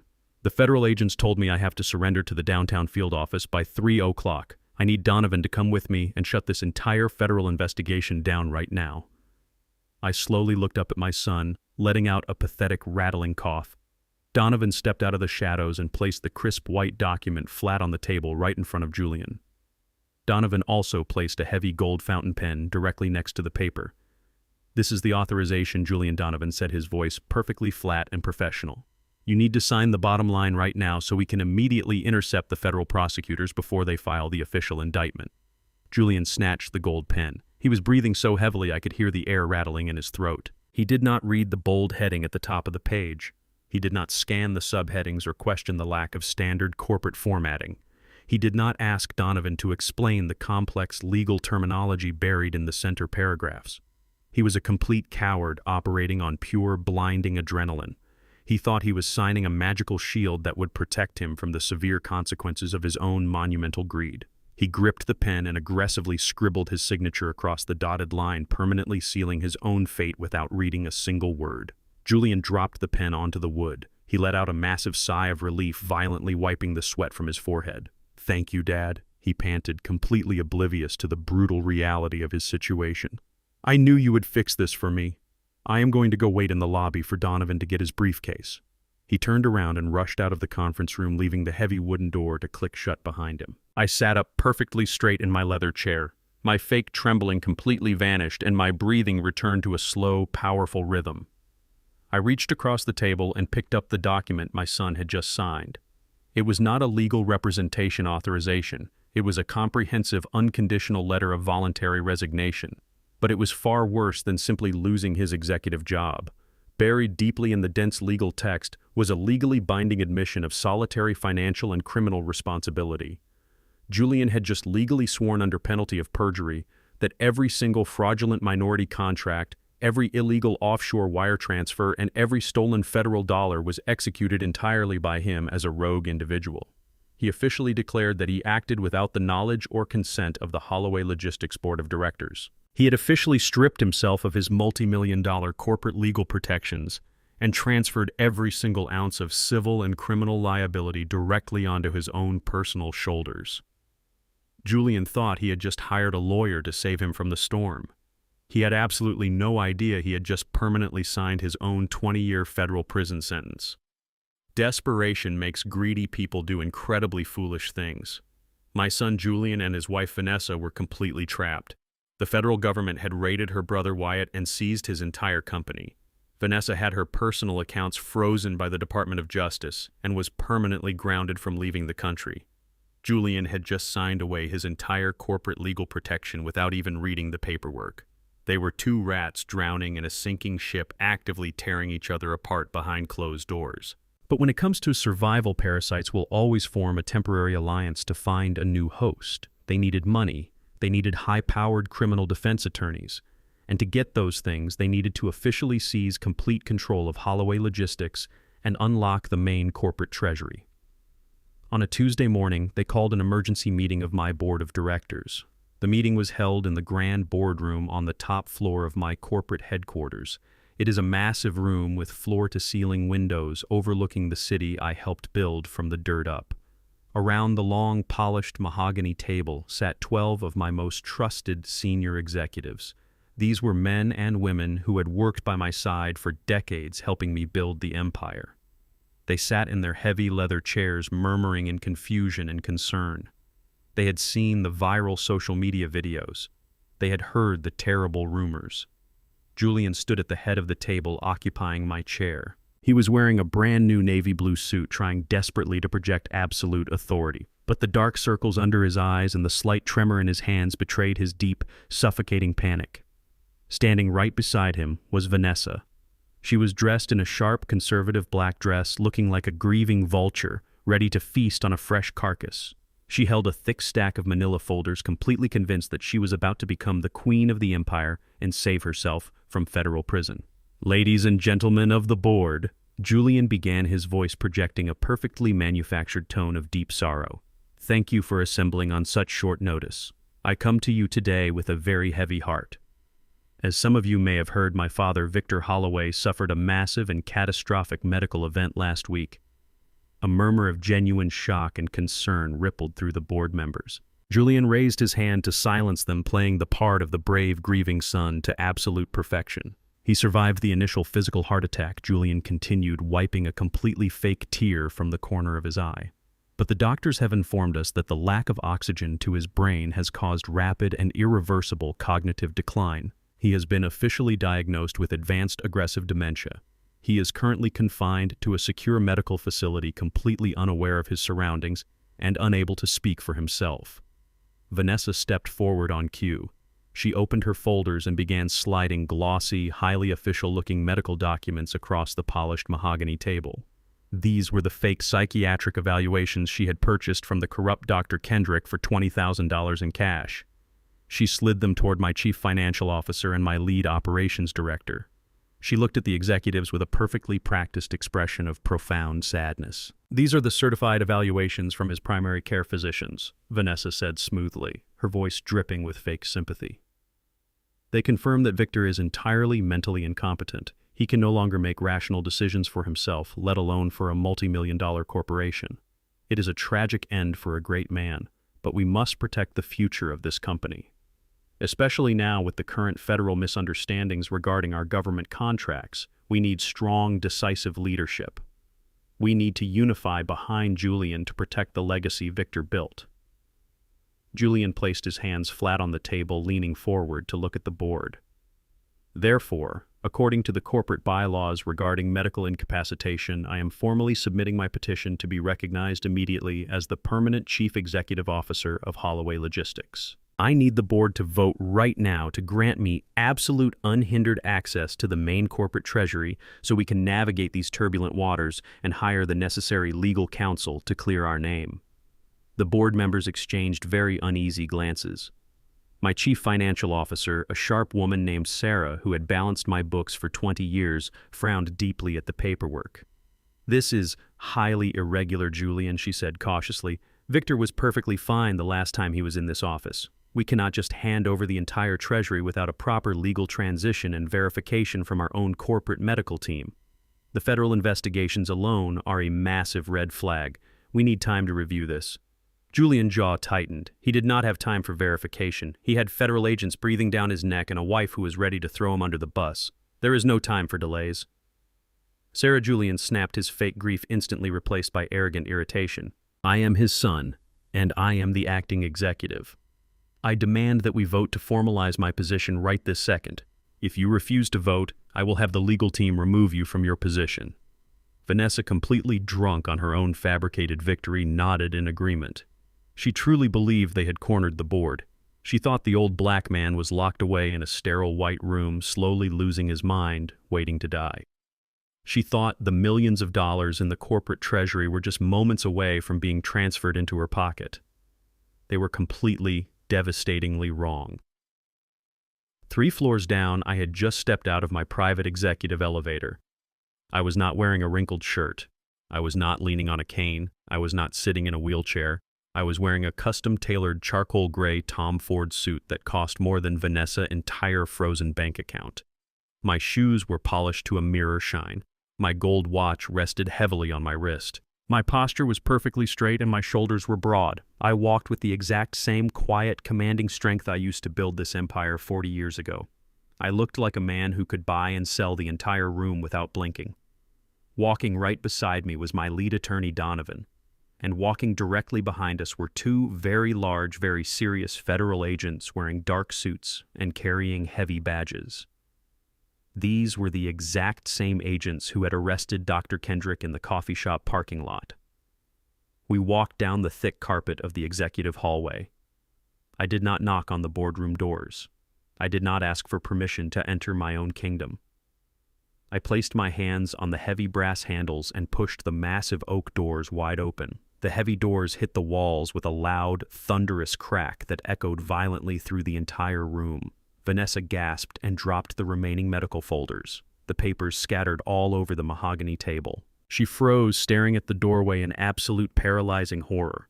The color drained from her face so fast she looked like a walking corpse. She recognized the federal agents immediately, and her breathing completely stopped. Julian stumbled backward. His legs tangled in his own feet, and he practically fell out of the heavy leather executive chair. He stared at me as if I were a ghost rising straight from the grave. The entire board of directors gasped. Sarah, my chief financial officer, let out a massive sigh of relief and leaned back in her chair, a knowing smile crossing her face. The other executives sat up perfectly straight, realizing that the true king had just returned to his throne. I walked slowly and deliberately to the head of the table. My footsteps were the only sound in the dead, suffocating silence of the room. I stopped right next to Julian. He was trembling so violently that he had to grip the edge of the mahogany table just to stay on his feet. The two federal agents stepped into the room and closed the heavy doors behind them, standing like stone statues blocking the only exit. Julian looked at the federal agents and then looked up at my face. His mind was completely shattering, trying to process the impossible reality standing right in front of him. The man he thought was a frail, broken victim was actually the ultimate predator. "You are supposed to be sick," Julian stammered, his voice nothing but a pathetic, high-pitched whisper. "Dad, you are not sick." I did not raise my voice. I reached into the inner pocket of my tailored suit jacket and pulled out a crisp, clean document. It was a certified, notarized medical clearance from the chief of cardiology at the Central Hospital, proving my heart and my mind were in perfect condition. I tossed the paper onto the center of the table, right on top of Vanessa's fake psychiatric evaluation. "I am very healthy, Julian," I said, my voice deep, smooth, and echoing with absolute chilling authority. "I am healthy enough to dig your graves with my own hands." The silence in the grand boardroom was so absolute it felt incredibly heavy. I stood perfectly still at the head of the mahogany table. Julian was frozen in place, staring at the clean bill of health I had just thrown down. He backed away slowly, his feet tangling together as if he had completely forgotten how to walk. I did not rush. I smoothed the front of my tailored suit and took my rightful seat in the heavy leather executive chair. The chair creaked loudly in the quiet room. I looked around the table at the 12 senior executives who had helped me build Holloway Logistics over the last 40 years. They were looking at my son and his wife with a mixture of profound shock and absolute disgust. I turned my attention to Donovan, my lead corporate attorney. I gave him a single slow nod. Donovan walked over to the digital control panel mounted on the wood-paneled wall. He pressed a button and the heavy velvet curtains automatically swept across the floor to ceiling windows, blocking out the morning sun. The room was plunged into a cool, dim shadow. A massive projector screen hummed as it lowered from the ceiling right behind my chair. Donovan tapped the screen of his tablet and the projector flared to life. I did not raise my voice. I spoke with the calm, cold precision of a judge delivering a final verdict. I told the board of directors to look at the screen. Projected in glowing, high-definition letters were the internal bank statements, the federal infrastructure contracts, and the highly classified routing numbers of our corporate treasury. I walked them through the entire criminal conspiracy step by step. I explained how Julian had weaponized our minority-owned business enterprise certification. I told them how he used my name and my 40 years of struggle to bypass federal bidding laws. I pointed to the massive red numbers proving that 95% of the taxpayer funds were instantly funneled out of our company within 24 hours. The The money was wired directly into the private accounts of Oak Ridge Solutions. The board members gasped as the ownership documents for Oak Ridge flashed on the screen, showing the smiling, arrogant face of Wyatt. Sarah, my chief financial officer, gripped the edge of the table, her knuckles turning white. She shook her head in sheer disbelief as the magnitude of the wire fraud became undeniable. Julian had not just stolen from his family. He had committed massive corporate treason and exposed every single person in this room to a catastrophic federal investigation.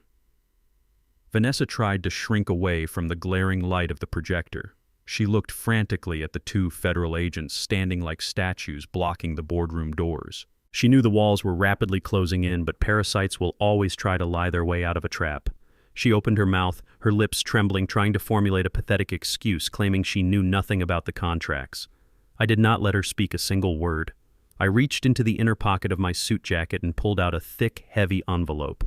I tossed it across the polished mahogany. It slid perfectly to a stop right in front of her shaking hands. I told her to look inside. Vanessa hesitated, her breathing shallow and rapid. She slowly opened the flap and pulled out the contents. They were high-resolution glossy photographs taken by my grandniece Keisha. The pictures clearly showed Vanessa sitting in the secluded coffee shop, sliding a thick envelope of $20,000 in cash across the table to Dr. Kendrick. I told the room that the psychiatric evaluation she had just presented to them was a complete fabrication, bought and paid for by a desperate, greedy woman. I told Vanessa that her corrupt doctor had already been arrested by the Federal Bureau of Investigation and was currently singing like a bird to save himself from a 20-year prison sentence. The color completely vanished from Vanessa's face, leaving her looking like a pale, terrified ghost.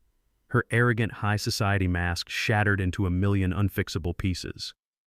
She finally realized that every single move she made over the past week, every secret meeting, every stolen piece of jewelry, and every phone call had been meticulously monitored and orchestrated by me. But the financial and legal destruction was only the first part of the execution. The federal agents were here to handle the corporate fraud, but I was here to handle my family. I turned my gaze back to Julian. He was sweating profusely, his eyes darting frantically around the room, searching for an escape that did not exist. I gave Donovan a second nod. Donovan reached into his heavy, reinforced leather briefcase. He began pulling out the custom-made black leather books. These were the books I had commissioned the day before, bound in premium imported leather with pages lined in real gold leaf. They looked like priceless ancient texts, but they contained the ugliest truth in the world. Donovan walked slowly around the massive table, placing one beautiful book directly in front of every single board member. He placed the final book right in front of Julian. Julian stared down at the dark leather cover, his hands trembling uncontrollably. I told the room to open the books. I explained that inside those pristine pages were 3 years of heavily encrypted private text messages between Vanessa and her brother Wyatt. I looked directly at the son I had sacrificed my entire youth to protect. I told Julian to read the words written by the woman he had sold his soul to impress. Julian slowly opened the heavy cover. His shaking fingers turned the first crisp page. The silence in the boardroom was absolute. The only sound was the soft rustling of paper and the rapid, ragged breathing of my son as his eyes darted across the printed text. He read the messages where Wyatt constantly referred to him as a useful idiot monkey. He read the messages where Vanessa laughed at my blue-collar roots, complaining about the smell of my work boots and calling my life of hard work nothing but filthy luck. He read their detailed master plan to drain the corporate accounts and then anonymously report him to the federal authorities. He read the exact, undeniable words proving that his wife was planning to file for a sudden divorce the moment the offshore accounts were full. She was planning to leave him completely holding the bag for the federal fraud.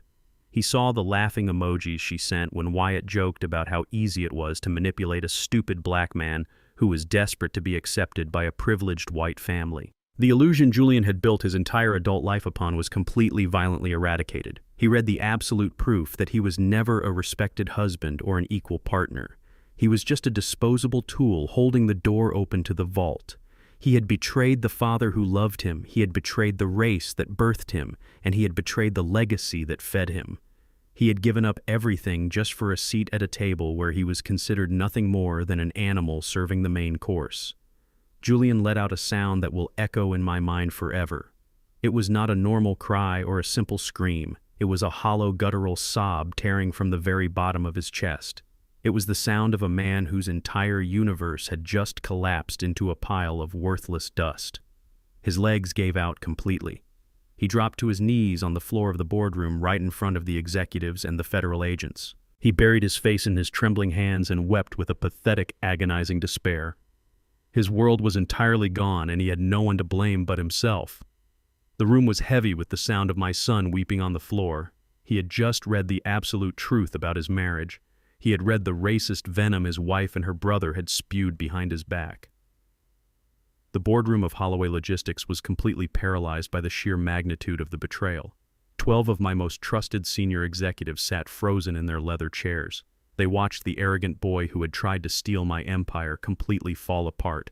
But parasites do not mourn the destruction of their hosts. Parasites only care about finding a way to survive the fire. Vanessa stood near the mahogany table. She looked at the 2 large federal agents standing by the heavy oak doors. She looked at the glossy photographs of her bribing the corrupt doctor. She looked at the leather-bound book containing her disgusting text messages. The high society illusion was completely destroyed. The fake aristocratic mask she wore for years was shattered into a million unfixable pieces. Vanessa realized the ship was rapidly sinking, and she needed to find a lifeboat immediately. She did exactly what she and her brother Wyatt had planned to do from the very beginning. She threw my son directly to the wolves. The arrogant daughter-in-law vanished. She forced her breathing to become rapid and shallow. She squeezed her eyes shut until completely fake tears began to stream down her pale cheeks. She pointed a manicured, trembling finger directly at her husband, who was still kneeling and sobbing on the floor. "It was him," Vanessa screamed, her voice echoing shrilly through the silent boardroom. "It was all him, Victor.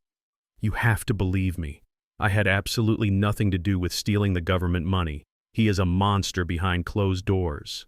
He controlled all the finances, and he manipulated my brother Wyatt into taking those contracts. I am just an innocent wife. I did not know anything about the fraud. He forced me to go meet that doctor and buy those fake medical papers. He threatened to leave me with nothing if I did not help him push you out of the company. I was terrified of him.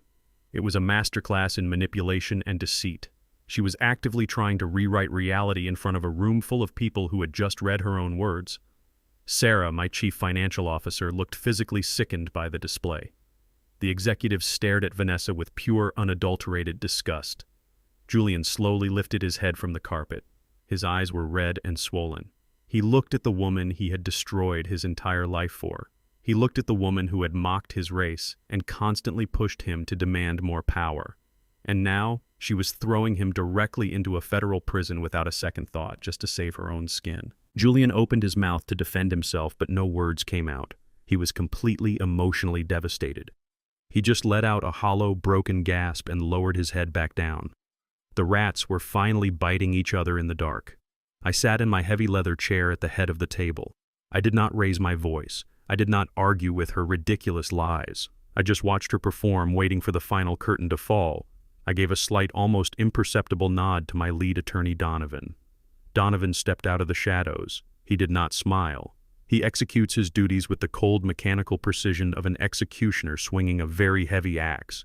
He opened his leather briefcase and pulled out a single thick red legal folder. "Ladies and gentlemen of the board," Donovan announced, his voice projecting clearly across the massive room, "please be assured that Holloway Logistics is entirely secure. There will be no hostile takeover. There is no medical conservatorship.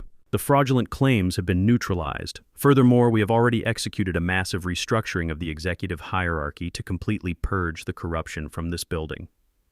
Donovan then turned his cold gaze down to Julian.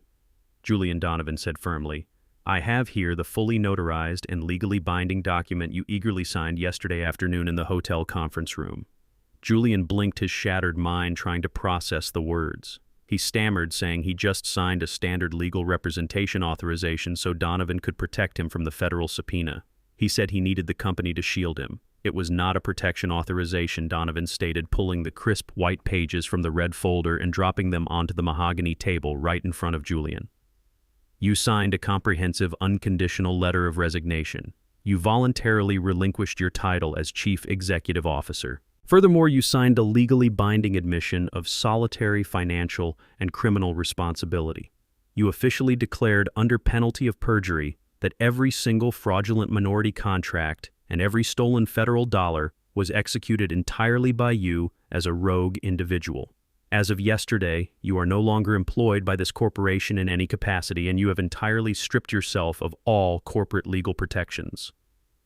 The sheer magnitude of the legal annihilation hit Julian like a physical blow to the chest. He was not just fired, he had willingly handed the federal government a full signed confession. But Donovan was not finished loading the dirt onto the coffin. Based on your documented attempts to misappropriate corporate funds and commit massive federal wire fraud, the breach of fiduciary duty clause has been officially triggered. Donovan continued relentlessly. Your equity shares in this company have been forcefully seized by the corporate treasury. You own absolutely nothing here. Your corporate credit cards are permanently canceled. Your access badges are deactivated. Vanessa stopped crying for a moment. She looked up, her face a horrific mask of smeared makeup and pure panic. The house, she whispered, her voice cracking. What about our house? We still have our mansion. We can sell it. We can hire lawyers and fight this. I finally spoke. I leaned forward in my chair, looking down at the two parasites who had tried to bury me alive. You do not have a house, I said, my voice echoing like thunder in the silent boardroom. Yesterday, your arrogant brother Wyatt demanded that Julian take out a massive commercial mortgage on my estate to pay off the angry subcontractors. Julian was foolish enough to submit the paperwork to the central bank. But my old friend David, the senior branch manager, immediately flagged the fraudulent loan application. Julian attempted to leverage a property that was owned entirely by my corporate trust. That is textbook bank fraud. David instantly triggered an emergency foreclosure protocol on your unauthorized debt. The bank seized the estate at 8 o'clock this morning. The local sheriff department has already changed the locks again. The luxury cars you drove here today have already been towed from the executive parking garage. You are completely penniless, and you are millions of dollars in debt. The absolute undeniable reality of their situation finally crushed them completely. They were broke. They were homeless. They were facing massive federal legal battles, and they had absolutely no one left to manipulate. I looked up at the two large federal agents standing by the heavy oak doors.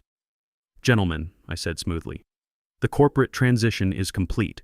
You may proceed with your official duties. The federal agents stepped forward into the room. They pulled heavy steel handcuffs from their utility belts. Vanessa let out a piercing, hysterical scream. She fought against the agents, kicking and shrieking about her designer dress and her ruined life. She demanded to call her own lawyers, completely forgetting that her bank accounts had been frozen by the Department of Justice earlier that morning. She was a parasite that had finally been ripped away from her host, and the exposure to the real world was destroying her. The cold metal clicked tightly around her wrists, silencing her fake aristocratic pride forever. Julian did not fight. He was a completely broken shell of a man. The federal agent pulled his arms behind his back and locked the handcuffs into place. But before they could drag him out of the room, Julian completely snapped. He dropped to his knees, dragging himself across the expensive carpet. He crawled right up to the side of my heavy leather chair. He reached out with his cuffed hands and grabbed the fabric of my tailored pant leg. He wept uncontrollably, his tears soaking into my shoes. Dad. Julian wailed, his voice tearing through the boardroom in a high-pitched, desperate shriek. Dad, please save me.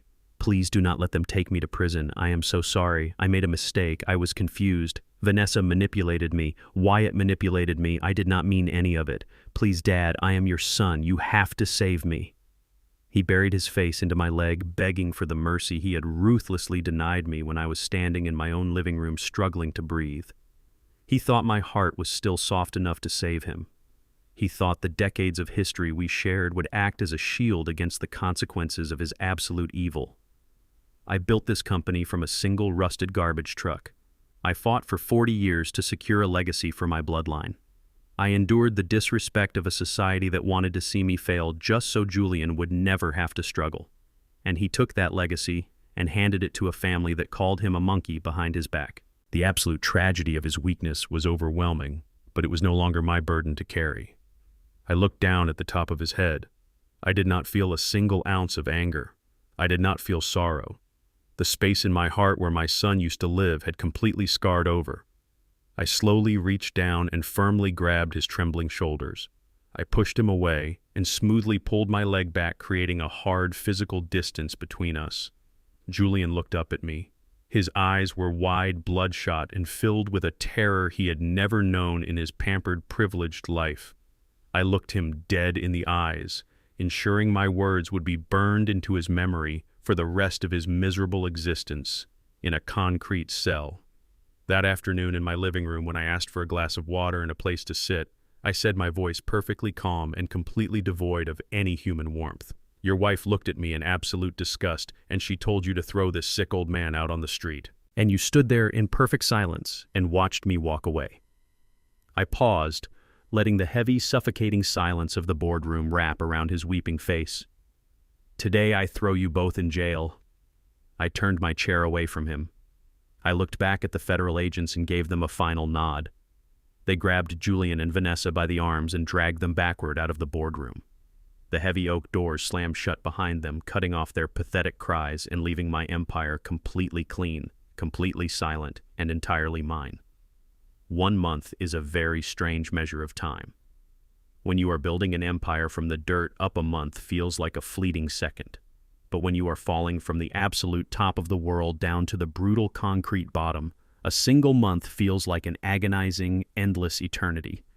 The federal justice system moves with a slow but terrifying momentum. Exactly 30 days after the boardroom doors closed on my ungrateful son and his scheming wife, the dust had finally settled.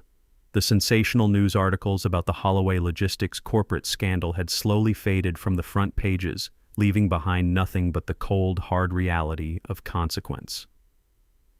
The avalanche started with Wyatt, the arrogant man who thought he could use a black family as a disposable shield to steal government funds, was the very first to fall. Wyatt stood in a federal courtroom completely stripped of his bespoke tailored suits. He was wearing a bright orange jumpsuit and his wrists were chained to his waist. The judge did not care about his country club memberships or his supposed old money pedigree. The federal prosecutors presented the undeniable wiretap evidence and the fraudulent minority contracts.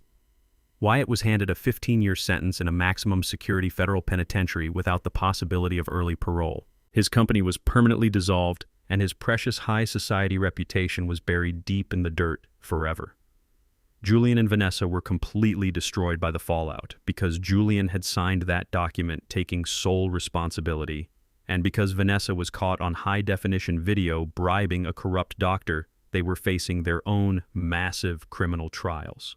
My lawyer Donovan managed to convince the judge to grant them bail, but the conditions were absolutely brutal. Their passports were confiscated so they could not flee the country.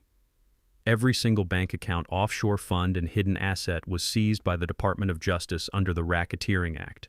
They were evicted from the 6-bedroom estate I had bought for them, with zero credit, no cash, and their faces plastered across the local news as corporate fraudsters no respectable landlord in the city would even return their phone calls. They were forced to move into the Starlight Motor Inn. It was a decaying, roach-infested motel sitting right on the edge of the industrial highway. The neon sign outside was constantly buzzing and half-broken. The cramped room smelled like cheap bleach, stale cigarette smoke, and absolute despair. They had gone from sleeping on imported Egyptian cotton sheets to lying on a lumpy, stained mattress in a room where police sirens wailed all night long. For a woman like Vanessa, who believed she was genetically entitled to luxury, the Starlight Motor Inn was a literal hell on earth. My private investigator kept a very close eye on them during their miserable exile. He reported that the screaming matches between Julian and Vanessa could be heard by everyone in the motel parking lot. She blamed Julian for being too stupid to hide the money properly. She blamed him for trusting his father. She tore into him with the exact same racist, toxic venom she had used in those encrypted text messages. Julian, completely broken and facing a decade in federal prison, just sat on the edge of the cheap bed and took the verbal abuse. He had sacrificed his soul to make her happy, and she rewarded him by constantly reminding him that he was nothing but a failed investment. Exactly 3 weeks into their motel nightmare, Vanessa made her final predictable move. Parasites do not stay attached to a dead host. They detach and frantically look for a new source of blood. Julian had managed to secure a tiny, pathetic sum of $500 by selling his last remaining designer watch to a shady pawn shop downtown. It was supposed to be their grocery money for the rest of the month while they waited for their court dates. But when Julian woke up the next morning, the cash was entirely gone. And so was Vanessa. She had packed her 2 remaining designer suitcases in the middle of the night. She took his last $500, walked out the door, and climbed into the passenger seat of a leased sports car driven by some mid-level regional manager she had been secretly messaging online. She abandoned her husband to face the crushing weight of a federal indictment entirely alone. She ran away without a single look back, leaving him with absolutely nothing but the clothes on his back. Left with zero financial support, Julian had to find a way to survive while waiting for his criminal trial. No corporate office would hire a man indicted for massive federal fraud. No logistics company would touch him. The boy who was groomed to inherit a multi-million-dollar empire was forced to face the brutal, unforgiving reality of the blue-collar world he used to openly mock. Yesterday afternoon, I had to travel across the city to sign some final municipal permits for a new shipping warehouse. I was sitting in the back of my armored black town car. My driver was navigating through the heavy industrial district, taking a route that passed by a large rundown commercial gas station.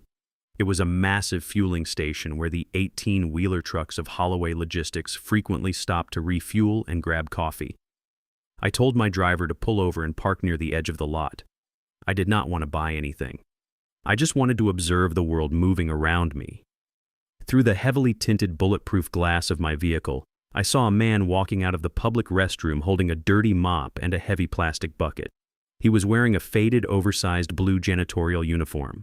His shoulders were slumped forward, completely devoid of the arrogant, chest-puffed posture he used to carry around my boardroom. He looked exhausted, aged, and utterly defeated. His hands were covered in grease, and his face was dripping with sweat. It was Julian. I watched my son, the former acting chief executive officer, dip a cheap sponge into a bucket of gray, dirty water.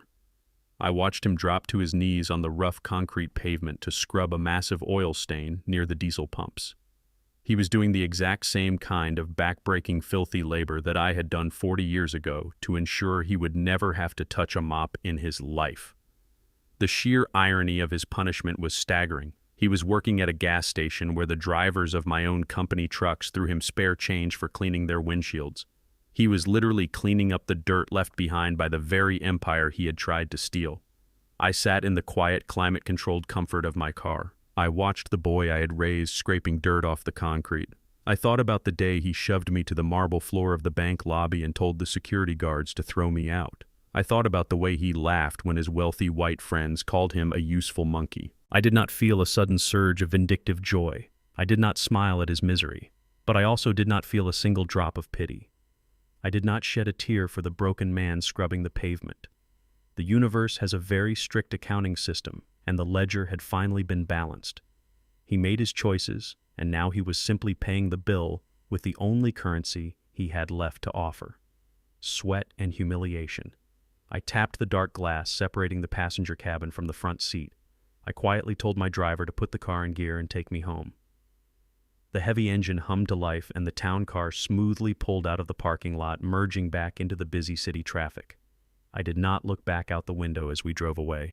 I left Julian on his knees in the dirt, completely erased from my world forever. The grand estate in the gated community was finally completely quiet. For years, the walls of my home had been filled with the suffocating noise of ungrateful people. I walked through the heavy front oak doors and breathed in the crisp morning air. There were no fake high society charity planning committees happening in my living room. There were no arrogant whispers in the hallways. The expensive lavender diffusers that Vanessa loved so much had been thrown into the trash, and the natural scent of polished wood and old leather had finally returned to the rooms. The vultures had been permanently banished from my sanctuary. I walked through the grand foyer and felt a profound sense of absolute peace. It is the kind of peace you only feel when you have successfully defended your soul against those who tried to consume it.